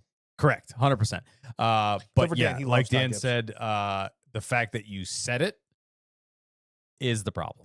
You've like if you left out the line like when I get when to I him, get he's back done. to him, I'm done with him. Yeah. That's the sentence that cost you $50,000. Yeah. If he would have That's said the sentence. if he would have said everything else, just not that sentence. If he went on the rant that I'm fucking sick of these kids getting with fast race cars doing whatever the fuck they want and thinking they get away with it, if you just left it at that, you'd be fine. Because there's still at least a shadow of a doubt. But the fact that you said when I get to him, I'm done with him, that's what did it. Josh, keep it up. You won't be in Discord anymore. So Hey, Josh, I created that a VIP sucks. section this week, dude. You're yeah, trying what the to get hell into is it. that? I don't know. Freaking. And it's just but- Jared. But- but Betsy made I a don't great think joke. I he liked did it. it. But if he did do it, Yeah, you know what I mean? I didn't do it, but if I did, here's how I'd do it. Yeah. Ryan Priest's new book. I don't think he did it. I'm not The mad. Dave Chappelle. I understand. Yeah. I don't think he did it. But if he did do it, you know what I mean? You know what I mean? Yep. Yeah. The other incident is KFB making no more friends at the back/middle of the pack once again, getting into it with John Hunter Nemechek this weekend. This, to me, this whole thing starts in the middle of the race. Not with John Hunter, but with Kyle Busch by himself. Yeah. The dude is running top 10, qualifies great, is running top 10, back half Top of the top 5 10, in the top first stage. 5 in the first stage. He kind of fell back a little bit, but he's still running in 10th, 11th, 12th ballpark. Like that is a banner fucking day for that shit box that they're wheeling out of that place Best right race now. they've For that had in whole 2 years organization. Did we even talk about the crew chief change? Because I feel like that happened after last week's We episode. did. No, we talked about it last week. Did we? Yeah. Okay. Andy Street. So he's got a new crew Because he's chief. done it twice. Yeah, he's got a new crew chief. Apparently, he's in the shop last week, gathering everyone together. Like, I'm all in. Like, you guys all in? Yeah, I fucking hate you guys, but I'm all in. For the next 15 weeks. So No, I think Spires stopped returning his calls. He's Yeah. like, hey, RCR, I love you yeah. guys. So he's running awesome. He's having a great race. And then he's flipping out on the radio about something. He tells his poor Bitching spot. about either the tires or it's something about restarts. Like it doesn't fire off good. Yeah, and He is nuclear on the radio. his spotter's trying to calm him down. He's like, dude, we're having a good day. Just keep it together. Everything will be fine. Yeah, he was freaking out about Hocevar, I think, at one point. And the spotter's trying to like talk him off the ledge. I forget his spotter's name off the top of my head, but Eddie DeHunt? no, it's not. No, Off the top of my head, I forget it. But Derek Nealon. Derek Nealon. I knew And there was a D in there. he's like, dude, like you're running great. We're going to have a great day. We're going to have the best day of the year. Relax. Just get the car back, blah, blah, blah. Kyle comes back. All right, Mr. Psychologist. I'm not talking about me. I'm talking about everybody else. Why don't you go get a bag of ice and put it on your crotch, you fucking blah, blah, blah, blah. It's like, what the fuck, dude? Yeah, dude, he sucks. Like, what the I'm fuck is your completely problem? over Kyle Busch. I have very quickly in the last couple weeks gone from like, man, I wish Kyle Busch would win. I feel bad for him. He's stuck in this shitty situation. To, you know what? He deserves every. I am back to like I'm back to mid 2000s hatred of Kyle Busch because he's fucking. I'm at the point a where take him whiny- out of the car and put Jesse Love in it for the rest. He is just beats the bag out of everyone, and it really brings back some truth to those rumors of back in the day where like at KBM, if he came in the shop, everyone like ran away. Yeah. Like all the workers would be like, "Oh shit, Kyle's here. He's gonna yell at us." Like, you know, he's Yeah, dude. just a piece of shit. And that's how the day started. So like kind of equated to like you're going into a smaller company or a newer company or whatever, and like you got to be a part of the team. Yeah. You know, if you're going to get anywhere, if you're going to make anything of it, you got to do it as a team. You can't do it by yourself. And you can't come in there and think that you're king shit hot shot and they got to figure it out, give me the best shit and like cuz I'm the best. No, you eat some fucking humble pie and you roll up your sleeves, you get dirty and you figure out as a team. You make it better, you know? And it sounds like he's not willing to do the work to, you know, build that culture, build that camaraderie. Like, yeah, guys, we suck butts right now, but you know what? If we all put our heads together, we'll figure it out. We'll get incrementally better week by week. And I don't know this, I'm not behind closed doors, but like culture means a lot. Yep. You know, Look at Spire right now. yeah. And there's been plenty of teams out there that have been absolute garbage or mid-late pack, but they have a damn good time doing it. Look at RFK. Look at Trackhouse. Spire. Look at Trackhouse. Look at all these teams Colleague. Yeah. Yeah. It reminds If me. you're a cancer, I'm sorry. If you're a Yeah, you're cancer in the shop, how do you expect you're to get never going to improve. I mean, like I said last week or the week before when we kind of went on a Kyle Busch rant, the point of a veteran driver is they're supposed to be able to improve a team. Yep.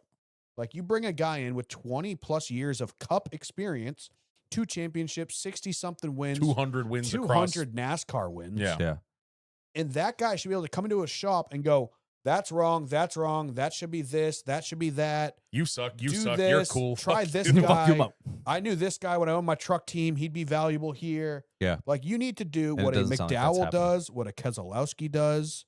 Yep. Like these veteran guys that their whole purpose in life is to use their experience to help the team. I agree with what Dan said that I no longer feel bad for him I've after lost all this it. It's bullshit. gone. You know who I feel bad for? Everybody on his team. I feel bad for Austin Dillon. Because Austin Yeah. Dillon's got some fucking egg on his face. He's the one that wanted him there. He did all the work to get him there, supposedly, and he had a big part in recruiting him Yep. to the team. Well, they had those 3 lucky wins, right? Not to mention that Austin Well, Dillon. apparently it was cheated up. Yeah, true. Not to mention though that Austin Dillon You is ain't cheating, you ain't trying. doing the exact same thing Kyle's doing, but quietly and humbly, and he knows that they're not in the best shit. He's not going to be screaming at his guys. Yeah, you got to eat crow to get there. What happened this weekend, pre last lap, reminded me of it's the exact same Kyle, and we all know the clip. This is freedom of speech, and he's flipping off the crew chiefs and Kyle, you're killing us. What are you doing? You know, it's all about him. It's not about the team. And like He's him, selfish. him flipping out on his spotter just pissed me off. I was like, dude, he's trying to like the spotter does. You know, we call him Mr. Psychiatrist. Honestly, the spotter kind of has to be one half the time. 100%. We have had this conversation before with Eddie DeHunt. Remember when he would try to get Chase trying going? to get him fired up. Try to get guys fired up, and it's like, no, you are there to, like, we see it with Bubba and Freddie. Like sometimes Freddie will crack a joke to get Bubba to like relax, Snap you out of know, it a little like bit, yeah. you're supposed to be the guy, the level-headed guy, kind of bringing shit down, and that's exactly what his spotter was doing. And Kyle just fucking throws a temper tantrum, but they still were having a good race. So now we fast forward to the end of the race. Also, you're 40 years old. Fucking grow up. Yeah. So now we fast Temper forward. tantrums. We fast forward to the last lap. They come off a 2. He's got Eric Jones on his outside. Kyle is not clear. John Hunter. Oh, did I say? Sorry, John Hunter. Same thing. 42, 43. The lap before, he did the exact Yeah, I was same gonna thing say. to Brad Keselowski. I don't know if you saw this clip. Yeah. Somebody dug up Keselowski's on board. He did the exact same thing to Brad Keselowski, just didn't wreck. Kyle's on the inside. Brad is on his right rear quarter. He drifts up the track, catches him in the his rear corner and Brad's front corner hit. Kyle almost loses it, saves it, keeps going. The next lap, same exact position with John Hunter. And he's trying to argue that John Hunter came down and that John Hunter should have been closer to the wall. John Hunter he's not supposed to do anything. It's a racetrack. He could be on the fucking apron for all you care. He can go wherever the fuck he wants. Kyle said that he thought he was closer to the wall, so he was judging it off the hash marks on the track. Denny was talking about, he goes, even if John Hunter was against the wall, he goes, that's really narrow if he's judging it off the hash marks. There's barely enough room for two cars there. So he's like, I don't know why he'd want to be that close to him anyway. So he was trying to argue that John Hunter came down. Clear as day, you can see Kyle goes up. Thought he was clear, is not clear. It's almost like he turned right. It looks at like that he moment. turns right. So he turns himself off of John Hunter's nose. They both smack the wall. They go down into 3. Kyle's on the bottom. John Hunter's like middle lane. And I'm sorry, SMT be damned. It looks like he turns right. Sure looks like Turns right, doors the shit out of John Hunter. John Hunter spins out, goes up, smacks I mean, the John Hunter fence. loses a toe link before he gets to the He wall. broke the toe link. Yeah, he hit him so hard it broke the left rear toe link. You can see it in the slow-mo. The wheel is fucking 45 degrees. Yep. Before it makes contact Before with he anything. even hits the wall. So he goes straight. He enters 3, and before he's in the fence, the only thing that hits him is the 8 car, and that wheel is cocked. Yeah. Well, it's almost like Kyle waited for John Hunter. So they did this. Kyle Busch ran 8th to 10th all race, is back in 12th on like the coming to the white. Yeah. It is what it is, dude. You lost a couple points there, but get a good finish. He was 12th. Has the incident with John Hunter. They both recover. Neither of them get passed in the ordeal, I don't think. Nope. I think everyone kind of checks up behind them. So it's okay, dude, but you're going to limp it around. Say you have a bent toe link from that incident because you mashed the wall or bent tie rod. Limp it around, lose a couple spots, worst case, and finish 15th. Yep. So be it. You still a good day for you guys at this point in your season. Yeah, top 'Cause you 15 is still guys a have good been day for them. That's a win. Barely in the 20s all year. So, but yeah, he goes into turn 3. John Hunter drops gear after getting fenced the fuck, catches him and tries to go around his outside, and that's when Kyle Busch turns. So it's not like they went into the turn Yeah. dead even and Kyle Busch just went straight. No, he entered the turn. As soon as John Hunter catches him, Kyle turns right, turns him. So John Hunter goes up, spins out, hits the wall. I thought we were going to get a caution. Kudos to NASCAR because he did gather it up and get it down pit road pretty quick. I thought we were getting a caution as Chase was coming to the white. I thought it was going to be another Roval situation. Yeah, because it was all happening and Chase was like 30 feet from the line. Yeah. So they didn't. They held the caution. They finished the last lap. Everything was fine. They show the replay 20 minutes later, and we're all like, what the what is the, you just had a meltdown. Well, NASCAR comes out today along with the Priest penalty, and they are not penalizing Kyle Busch because the car was damaged, and SMT shows that he was turning left and it was still going straight. Sure. Weird. He still finished another lap. Yeah, I'm sorry. I don't, SMT, whatever, you can go off that data. Yeah, so and you're it's- slightly turned left, but you're driving straight enough. Yeah, I'm There's no sorry, way. man. There's no way. Unless something drastically broke for his car to do that, but he turned hard right into John Hunter and then turned left and completed the corner. That's the thing. If you and watch, then ran another lap. if you watch the replay, he is in the corner. He wrecked him. He is going the right direction, and then he turns up the hill. Yeah. And then, like Norm said, if the car's so broken, why didn't he keep going up the hill?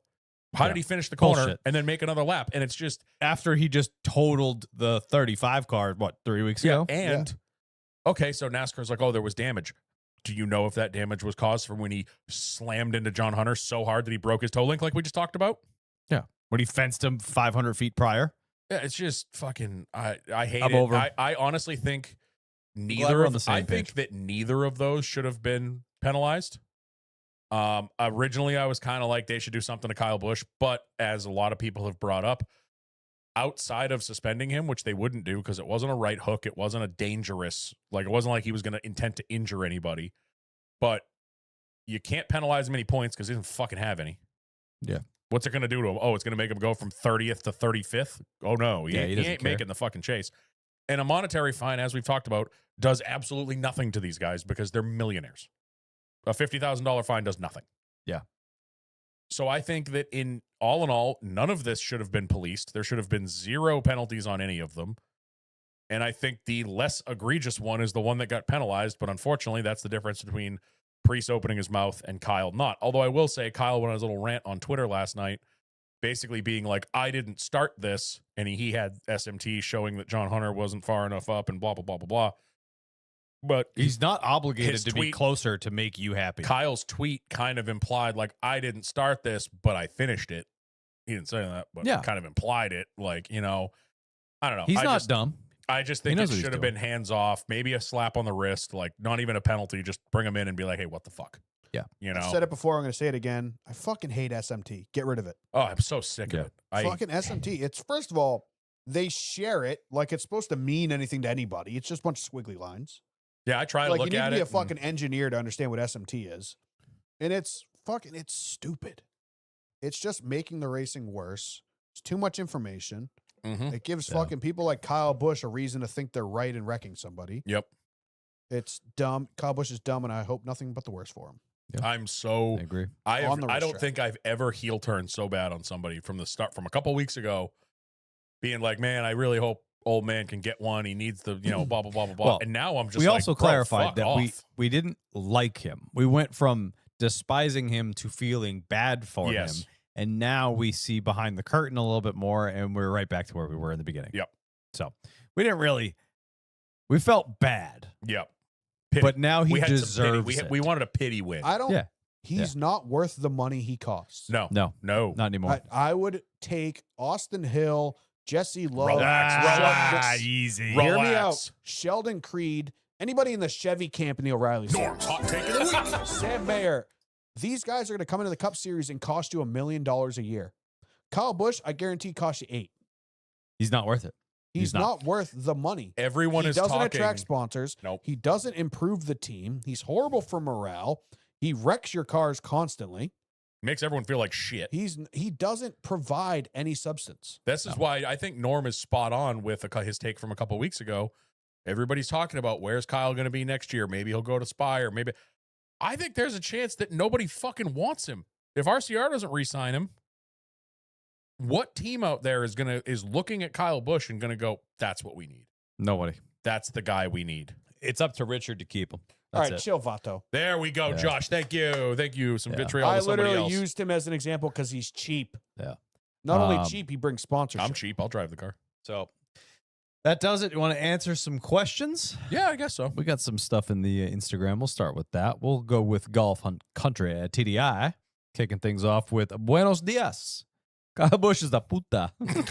Hola, funny. Snow Mexican. It's funny because it's funny because he's a French Canadian. Yes. He's not. He's gonna get really mad at me because I called him that. But We got Jared B _ in the chat. okay, this is gonna be good. I can already feel it.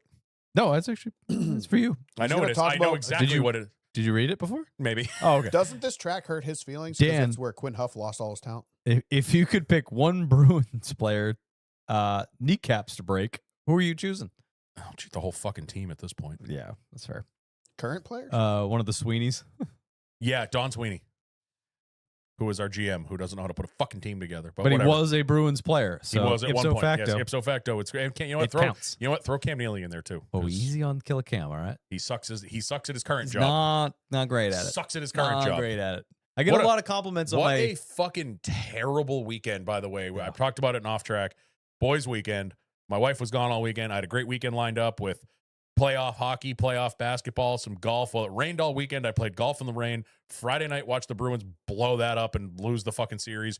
And then Saturday night, watched the Celtics just absolutely shit all over themselves in Game 7 yeah, and lose lose into the 8th seed. lose to a fucking play-in team. Gross. Oh, and you know and what? his favorite driver got wrecked on Sunday. I swear to God, I will flip this fucking table. I will flip this Some goddamn jerk table. from New England, bro, wrecked his favorite So- driver. Connecticut fucking wrecked his favorite driver. So it's like, I know no one gives a fuck. I love Connecticut. That's my favorite insult. So, Norm's hot take of the week. My father brought it up. He goes, what a fucking, he goes, first the Pats in the Super Bowl, Then the Bruins and the Celtics blow it in the playoffs. And now what do we have left? The fucking Red Sox? Awesome. He goes, he's like, I'm not watching TV for the rest of the fucking summer. Oh yeah, fuck Boston sports. We're all done. Nathan Danforth with an FMK. Ooh.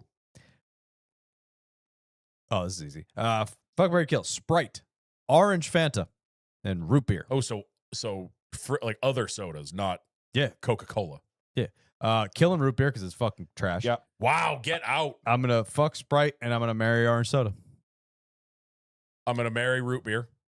Root beer is one of those things I don't have Fucking it. gross. I don't have it often, but when I had it this weekend. Don't have it often, but when I have it, I'm like, Hate why don't I drink this? It's got to be a good one though. Like I love. fucking hate it. There's a farm. It doesn't exist anymore. It's actually in Lexington, Wilson's farm. Yeah. They have my entire life. 5 minutes from my dad's house, there was a Wilson's farm. There was a farm stand, and they did a lot of growing up there. A couple years ago, they closed the farm stand. They still do a lot of the growing for the Lexington one.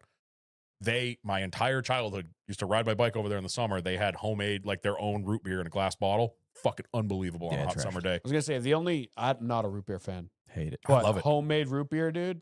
I had that shit up in Maine. I was on a fucking cross state canoe trip, Ooh. and we stopped off in this lake, and we all got off in this old. We all folks- got nice. We all Y'all got off. Nice. Yeah, Boys we got off. nice. We got off. Uh, Dude, Watch we your saw some- profanity. We saw some shit that week. For dude, me, I tell it's- you Say what. what's in this drink. It's root beer.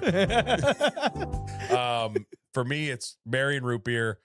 Fucking orange Fanta, because that one is like, again, same as root beer. Good. I'll have it once in a fucking blue moon, and I'm like, why don't I drink this more? It's so good. shit. I don't hate Sprite, but it's overrated. It's just It's fine. It's fine. It's Yeah. serviceable. I'll drink it if it's available, but it's not my favorite. also not a soda guy. So, Norm, Mary Sprite, fuck Fanta, kill root beer. good answer. Good answer. Show me kill root beer. I don't like normal root beer. I love. I root don't Every like time root beer I've liked at root beer all. was that homemade shit I got at some fucking lean-to in Maine. I'm a firm believer in like constantly trying shit, like even stuff that you are pretty sure you don't like, because taste buds change. Is that how whatever. you got into pegging? Yeah, exactly. Okay. You try it once. $20 is $20. 20 years later, still doing it. Thoughts on birch beer? I've never actually tried birch beer. No, so Never like heard of it. every time somebody gets like a fancy root beer, Yeah. I'm like, can I try it? I hate it every time. For me, it's brand specific. Like I don't really like Barks. A&W and Mugs slap. They have really good flavor. Sam Valley 95 has a trio. First one is favorite Mexican restaurant and order. My favorite Mexican restaurants are like locals. Yeah, that you're not local gonna joints. know. Dude, I don't have a favorite order, bro. As long as it comes with rice and black beans on the side, and there's a tortilla and a meat and cheese and lettuce and stuff involved. A good. tortilla. Yeah. Yeah, same Everything. With, same with Literally me. everything. Local places. We have one more to try up by us. Our favorite is still by our old house in Manchester. We still will drive there to go get it an hour because Hell it's yeah. that good. But we have tried one of the places up by us. It was pretty good. Still got to try the other one. I eat like a 5-year-old, but for me, it is I get a cheese quesadilla and I dip it in whatever their cheese dip, espinaca, queso, whatever Yeah. their Mhm. thing is. I dip it in that. Yeah. Dude, I don't care. I probably have a version of Mexican food once a week. Yep. Especially when I go to the office. There's a place called Felipe's directly across the street. You ever had Felipe's, Boston? Nope. I I think didn't venture to P1 Cambridge very much. So. I think they're P1 in the burrito game in Boston, like by a country mile, in my opinion. I have that probably once a week. Really? Like I'm a rice and beans and meat tortilla Yep. guy through and through. So you're a big burrito guy too, Norm. Yeah, it's honestly, as far as Mexican places, yeah, it's tough to say which one. Like La Carreta. La Carreta's decent. But they're what's for us, what's it's the all one in local Merrimack? ones. I don't know. They have the deep fried ice cream. You got no. You got to go to the place I'm talking about in Manchester, Puerto Vallarta. It's fucking Yeah, either way, unreal. I'll normally get like a grande burrito. Yeah. Just the big old fucking fat boy. Usually it has like their like white sauce on it. Steak burrito, no beans, please. Not a bean guy? No, I hate beans. No, that's Steph just wrong. also hates beans. That's wrong. No beans, and I don't like guac. My I again eat like a 5-year-old. Love guac. yeah, Guac is just vegetable cheese dip. I don't think I've ever had guac. I But was it's one the of those same. things. It's like I'm fine not having it. I to be was the honest. same way. And then Steph and I were on vacation. We were on our honeymoon. We were in Seattle, and we ended up in a Mexican place when we were waiting to like leave. It was like the day before we left, and she's like, "Would you just fucking try it?" Like she's like, "This is probably the best guac I've ever had. You just try it." And I'm like, "Fine." Tried it. And Well, I was like, oh my God, this is Was incredible. it Florida? When we went to Florida, they made it in front of us. Maybe. Was that restaurant we went to with all the car shit I on the think we walls? were gonna go to Margaritaville, but they were full, so we went to Oh, the that other, the Mexican place at Universal. Yeah. They Dude, did that make was it. They did make it in Yeah, front of us. That And dude then, Yeah. came out and he made the guac in front of and us. then they sang happy birthday to Norm. They did. Yes, that's right. It was my birthday. Dude, yeah. banger. Now that I'm thinking of it, we went out for tacos. There's a Tortilla really, Flats is the name of the place I was thinking of. Yes, I know. there's a really good place right up the street here. Steph and I went on Saturday, and then yesterday at the office I went to Felipe's and got a burrito, and then today we ordered, got stuff delivered. So I had tacos again today. You sound like me. I've had pizza 2 days in a row because we are currently addicted to making pizza on the grill. Oh, hell and yeah. it is so good. I had it last night. That reminds me, I used to go to Baja all the time at the old studio. That place Yeah. was Oh, Baja's. Baja's This is is bomb. pretty solid. Kind of same vein, but what is your go-to late night snack? I know that's a pretty wide That's a loaded berth, question. so I'm gonna narrow it down. We'll go one sweet and maybe one savory. So Okay. my go-to, I'm a big peanut butter guy. So peanut butter and a banana, or peanut butter and an apple. That's where Bodie Big fan is. of that. And then yeah, on the sweet side, Peanut butter and Bodie? on the sweet side, I love the sour ropes. Oh, yeah, like the gummy ropes. Yeah. Yep. Yeah, like the sugar on the Yep, outside, they're yep, super yep, yep. sour. Like, give me any flavor of those. I don't care. I get those by the pound when I go to the candy stores. The serve yourself Yep, ones. I just yep. load a fucking bag full of them. I don't really know. Like midnight snack is just kind of whatever I'm feeling at the moment. You know what I Yeah. have been addicted to lately, and I know you are not a cheese cracker guy. The pepper jack Cheez-Its. Oh, I see what you're saying. They taste exactly like regular Cheez-Its. There's no weird flavor. But as you're eating them, you get a little bit hotter and a little bit hotter and a little. They have a little. Sounds Basically, amazing. take I a didn't know it was a normal thing. take a normal Cheez-It and add like not even spice you can taste. But you know how after you eat a shit ton of like flaming hot Cheetos, your mouth is like on fire. Yeah. Little burn. Dumb it down a lot, but you'll be eating them and it's like, oh wow, So I it's need a just drink. a hint. It's a hint, and they're so. That sounds amazing. They are unbelievable. I've never even seen them. We just found them like last week, week before that. They're so I'm good. gonna have to give them a try. For me, it's just Al kind of. Pastor's always move. It's just whatever I'm feeling. Sometimes it's just, oh, I'm gonna go grab an ice cream sandwich or grab some ice cream or something. You know, gotta fill that thing with ice cream We do. sandwiches. or Sticks. or whatever. It's I don't have a go to. Yeah. You know what I mean? Depends what we have. Normally it's popcorn. Popcorn's I fucking love popcorn. Dude, I'm with you. They were fucking dude. I fucked up. I didn't get any last week because I had like a little bit left, and I was like, I don't need a second bag. And then like I Blew didn't it. have popcorn all week. And then this week I went to Market Basket, and they didn't have any brands of it. So I got the Market Basket brand, and it sucks ass. Yep. I'm pissed about it. Now you're Get a talking machine. you're talking like the Wise butter popcorn. Yeah, Like yeah, I- he's not that talking or- about fresh popped. Oh, right. Yeah, I have fresh popped I can make. Like I have bags of Pop Secret. Dude, or whatever. the Wise stuff. We've Yeah. talked about Yeah, this. the The yellow bag yellow, Wise. the yellow bag. They're my That's- favorite. I grew up on those. Those Best. Smart Food movie theater. Yep. I do I don't that. think I've ever had that. Circle K surprisingly has bomb or no Interior was it Circle crocodile K or alligator. 7-Eleven. I One of drive those two Chevrolet movie randomly has really good Aviator. popcorn. I got Market Basket brand. It's terrible. Savory or whatever. I get thin white chocolate Reese's. Ooh. They're so fucking good. You know what? But they're like super hard to find. It's really weird. I never thought like it's such a dumb thing. So my wife got it this weekend. They went to obviously it was like girls' weekend. They were doing wine tastings and shit. And apparently one of them, a thing in a wine tasting is you take little pieces of dark chocolate and it like cleanses the palate. Yeah, right. There's a chocolate place up in North Yucky. Conway, and she brought home a bag of the little dark chocolate wafers. And I had to stop myself. I'm like, I'm gonna eat the whole fucking bag. Like I'm just they're like the What do you size of a like? penny. I almost You sound dumped the like thing in my Cheetos. mouth. Also, popcorn brings up our favorite at track snack. Me and Kyle have to get the trash bag of popcorn at every new track we go 100%. to. 100%. Where I think Daytona was Daytona's the best P1. one. Daytona was P1. Coda, Coda did we was even P2. get it at Coda? Yeah. That was a big bag too. Yeah. The one at Coda was an actual fucking trash bag. No, we didn't get the big one at Coda because we only could see the trash bag. They didn't have a normal That's one. right. Didn't We end were up like, getting it. we were like, we're not buying 30 pounds of popcorn. Yeah, we got Charlotte. We got Pocono. We had them this We've year. had Pocono Pocono. We've got multiple Daytona times. was fucking incredible. Daytona's the best one though. That's Daytona like you go to was- like Walmart and they have Uh, like the trash bag yeah. like right next to the door Yeah. of popcorn. Phoenix is Done it. also solid, but Daytona's the best Daytona one. was like the most butteriest, saltiest like. Did we go trash up twice? We did. We got 2 Okay. bags. I'm pretty sure. We got 2 I like love popcorn. 3-foot sleeves, big popcorn Was guys that around that here. was the truck race? We were sitting there in the rain because remember it Yeah. started raining. Yeah, we're like, all right, might as well get another one. Yep. Yeah, too much popcorn. Revert back to the conversation we were talking about last week. Makes that more difficult. Yep.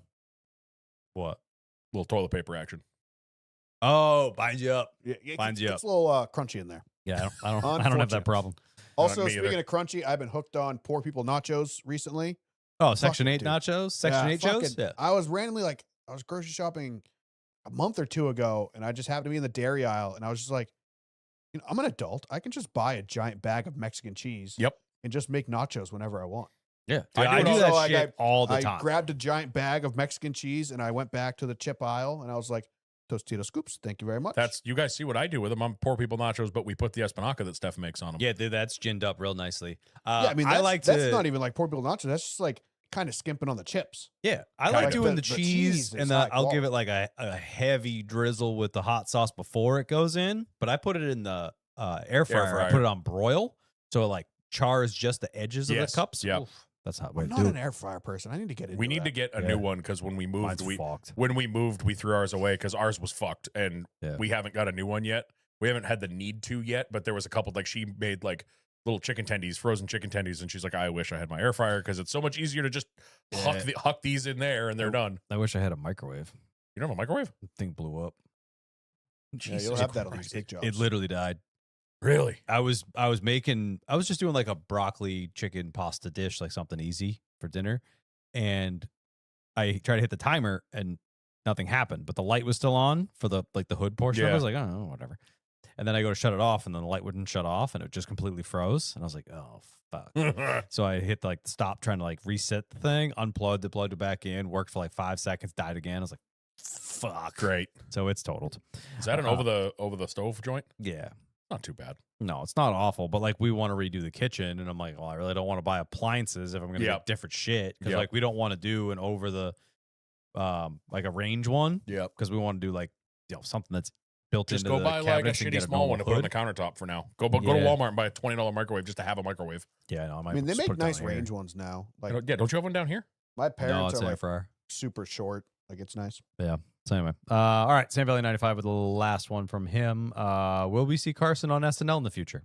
I could see it. Dude's been Yeah. everywhere. Dude went to the fucking Met Gala last night. Hell yeah. And I got to say, the interview he did that was going around, he got interviewed by E or whoever does the red carpet Yeah, there. E.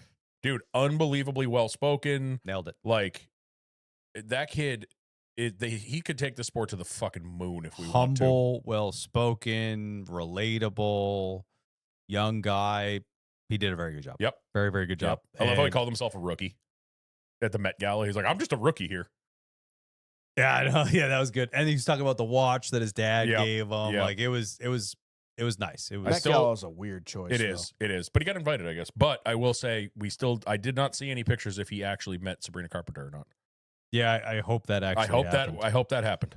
And I hope they They'd be date an odd forever. couple. Yeah, probably. I'm here for it though. She would own him. It's fine. She can own me. Yeah, she wouldn't reach his kneecap. Fair. Downriver Diecast with the last trio. What type of lawnmower are you guys using? I have a Deere. Husqvarna. Flamethrower. That a boy. I got Team Orange over here. I also asked if we saw the New Hampshire Google Maps pictures. We talked about that. So cool. And what's getting you guys giddy for the summer? Pocono. Cocaine. Prime. Whoa. Whoa. Whew, watch your profanity. NASCAR being on Prime. The fact that Pocono is like a month and a half away. I was watching the video Nor mentioned earlier, the two dudes on Instagram, I take my black friend to do white people shit, and they went to Talladega.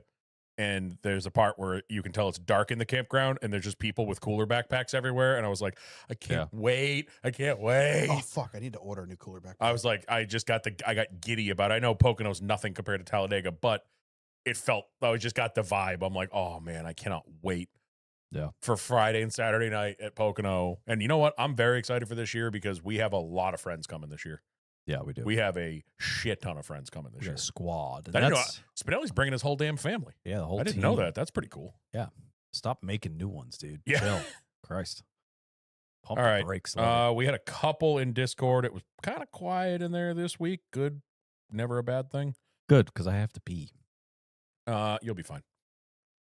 Just Bus. So Dover? I'm not going to Dover for the All-Star race, dude. Nope. Sorry. I know it's a whole race weekend, but like, I don't know. I want to go, and we say it every year, but it's just, it kind of happens, and then it's like, oops, we didn't go. Yeah. You know? W. What driver winning the championship would be best for the sport? I am getting really sick of this phrase. Good for the sport, that kind of stuff. It's like nobody. It's never going to reach outside of it. Like there'd be fan votes, like fan popular drivers, like a Chase Elliott, a host of our Ryan Blaney. Like those are good because they're popular guys. I think he more means like if, the guy that wins the championship is then going to go on a media tour. I think that the only person that has the personality to actually make much of an impact beyond the sport, much like Norm is saying, is Hocevar. Probably. Yeah. But it's not like it's Hocevar winning. It's not going to gain 1 million fans. It could. Yeah. Like I think mean, good that's- for the sport has honestly, been thrown around so much in the past couple months. Curveball, like a Reddick. Michael Jordan being a NASCAR championship that's team kind of owner. where I was at with this. It's honestly anyone from 2311 because Michael Jordan is going to gain Yep. the attention. That'll be all. that's a That'll good be more the, than any of the that'll be the drivers top could. fucking story on SportsCenter the next morning. Right. Yeah, You know? 100%. Speak of the devil, Joe Spinelli. SVG versus Zilich versus Ross triple header. Who you got in each series? All three of them are running all three races this weekend at Watkins Glen. I don't know what trucks these guys are in. I don't I'm either. going I Ross in think the they're all truck. in Nice trucks. Maybe. I'm going Ross in the truck. Zillish or SVG in O'Reilly. They'll be battling it out. I And think it'll be SVG in the Cup car. I agree with that. I'm Yeah. going Connor and trucks, SVG Xfinity. Does Connor SVG have any Cup. truck wins? No. No, I don't think so. He cooked it into one at Coda. Never We forget. watched that. I mean, happen. he's the only one that I could think of that's ever been fast in a truck. Like none of Ross's truck stuff stands out to me. Yeah. But he's got a lot of experience in it. Yeah. A lot more experience, I should say. So that's just why I went that I think way. Connor, I think he would be the quickest to pick up a truck. Adapt. Yeah. Yeah, probably. All right. Pepper with a comment, not much of a question. Kyle Busch went from a guy I was rooting for to get back on track to a miserable old washed up fuck that he is in one race. Fuck Kyle Busch forever. He gets what he deserves. Yeah, I 100%. mean, he's been a miserable fuck his entire career. Also- he's just now old. Also, Ryan Priest is an American hero. Fuck Ty Gibbs. Amen, brother. Amen. That hurt Amen. Dan to say that. Pepper's Shut the hot take fuck of the week. Ricky Harden for Norm. Ricky Harden. Harden the wall. Dale Jr.'s favorite friend for Norm. Favorite Wow. IMSA throwback weekend paint scheme. I actually didn't realize it was their throwback weekend. Yeah. The Apple. was it the Polaroid scheme? The Apple Porsche. Yeah, the Apple, that one. The Apple Porsche. They yeah. had the throwback vets when they had the white sides. Kind of ugly. Those were C5s, I think. Oh, is that a Marlboro scheme? Yes, it is. That wins. I like the sketched. I don't know Yeah. if it's a throwback, but that's the old BMW Yeah. look. I know Connor was talking about they had one of the old Turner schemes. Yeah. Like from the OG when they had the E36s and shit, which was kind of cool. Yeah. Honestly, the Apple scheme. The Apple scheme. Yeah, that Apple 100%. Porsche is fucking Apple one. insane. Bennett, what is a track you want to see added to the 27 schedule, not on the 26 schedule? Can be for any series. Road America. No. I'd rather go to Road Atlanta. I'd rather go to Laguna Seca. VIR. Ooh, VIR would be fun. Do they have like a pit road and No. stuff in VIR? VIR, I don't don't think they have the facilities That's to just do. like a track day event. Yeah, VIR, I don't. If you say it, I swear to God. Texas World. There it is. There it Wait is. for We that. can- Nazareth. all we need now is just a Marco Andretti reference, and it's fucking game over. I almost threw my phone the other day. It was somebody, Indy 500's coming. It was a throwback to like 10 year. I think it was 2016 when Marco Andretti almost won the Indy 500, but Yeah. got passed by another NASCAR guy. It was somebody else that raced in NASCAR. I'm fucking blanking on the name right now. Juan Pablo Montoya. Nope. Ron Fellows. Hornish. Sam Hornish. Sam Hornish. Marco's leading on the last lap, and Sam Hornish passes him. But I open my phone. It's like Marco Andretti. I'm like, no. What tracks? Thinking like Fairgrounds. something like staying in Long Beach. I would love. Oh my god! Yeah. After the success of St. Pete and then Phoenix, dude, a Long Beach companion Grand weekend Prix. at Long Beach would be fucking insane. Like think Hell about yeah. that. 2 weeks. You got the drifting the week before. Then you've got all the other races going on that I don't know week. if Robbie Gordon still does his thing. Pretty I sure saw they were do. in some foreign country this week. Yeah. Yeah. So I would love that. Long Beach would be sick. I don't know how it would work, but I don't care.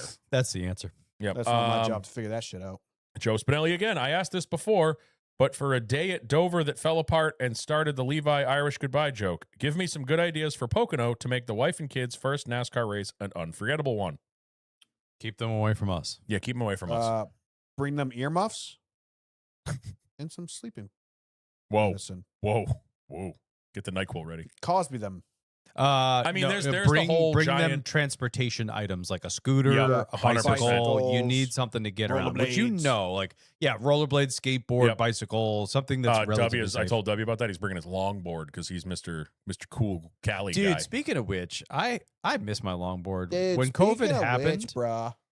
when COVID happened, Shaka bra. we got sent home for it was like the 2 weeks. Yep. You know, and I left my longboard at the office. I was like, 2 weeks. I always keep it at the office because I would cruise around Well, they can Cambridge. flatten the curve, Kyle. And by the time we went back, it was gone. No shit. And I really? was really, really upset because I had that for like 10 years.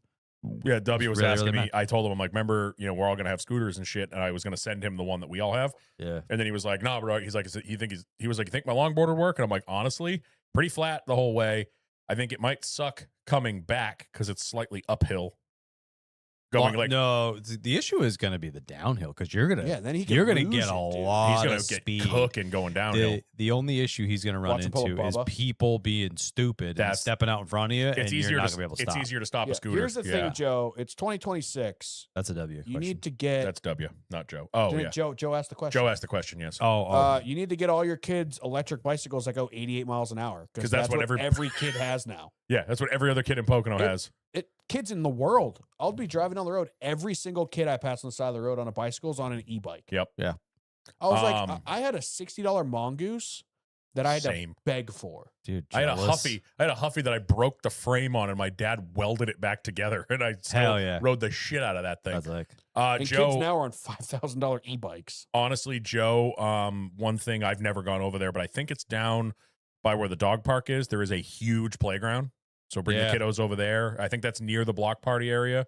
I think that'd be really good. Let them blow off some steam, run around like idiots in a safer kind of spot. send them in the dog park. Same thing. But honestly, the dog park is a great option. I'll be there at some points. I mean, I'll be there too. That's the thing, dude. Like you know how it is there. You came once. There's gonna be plenty for everybody to do. Even if it's, think about it in the evening when we get the fire going, the kids will probably come want to make s'mores or whatever. You know what I mean? Yeah. Shit like that. So I told them we'll all have fun. It's not like They're he's- going to go hang out at the dog park. It's going to turn his entire family into Alex Bowman fans. love it. He's going to have to hear that every I week. just like I'm trying to honestly, bring Bodie, so yeah, the thing is like it's not like our camp area is friggin' Talladega. It's not like titties and ass everywhere. Like you could bring the kids over. God, it'd be a lot cooler if it was. Be a lot cooler if it was. mine. Kyle's are, will be out. Mine are always out. Yeah. All right. I don't wear a shirt. And Josh, you're a piece of shit. So now that Dan is a Ty Gibbs fan, where do I sign the petition to get him off the show? Buddy, say the word and I'll leave because I don't want to spend the money to drive down here anymore. This is a one like and I'll do it situation. Yeah, one like and I'll do it because this is about to become a Zoom show if gas prices keep going up. Dude, right? It's ridiculous. Cool. Well, that does it for yet another episode of the Lucis Fast podcast. Yo quiero Taco Bell! Before we sign off, follow us everywhere at LucisFast_pod on Instagram and Twitter. The Lucis Fast podcast on YouTube. Go subscribe, like, comment, do all the things, especially when Kyle takes the time to make an Instagram post and 3 people like it, yet 40 people are in the Discord every day. Yeah.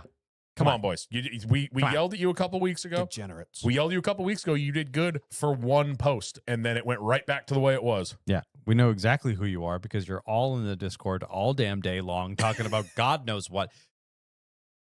Can like it. And I put a tweet up, and it gets 5 likes, and Kyle puts an Instagram post up, and it gets 2. Yeah, we look like idiots on social media, and then you go into our Discord, and there's 130 people talking about their feet or whatever the hell is going on. The TISM channels in there, people talking about planes, trains, automobiles, Taking and watches. Pictures of fucking birds and shit. Yeah, talking about coyotes and bird watching. It's like, If it isn't old Coyotes grow R up, Us. Peter Pan. Give us a goddamn like on the post on the internet. Share it. Josh, I swear to God. I love you. All right. I love this guy. We out. Catch you next week. You're not even going to do the outros? It's out. We're out. Okay.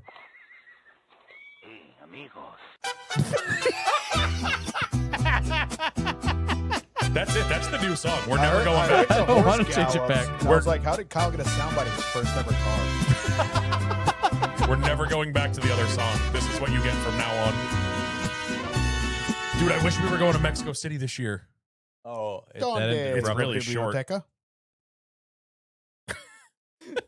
I wish we were going back to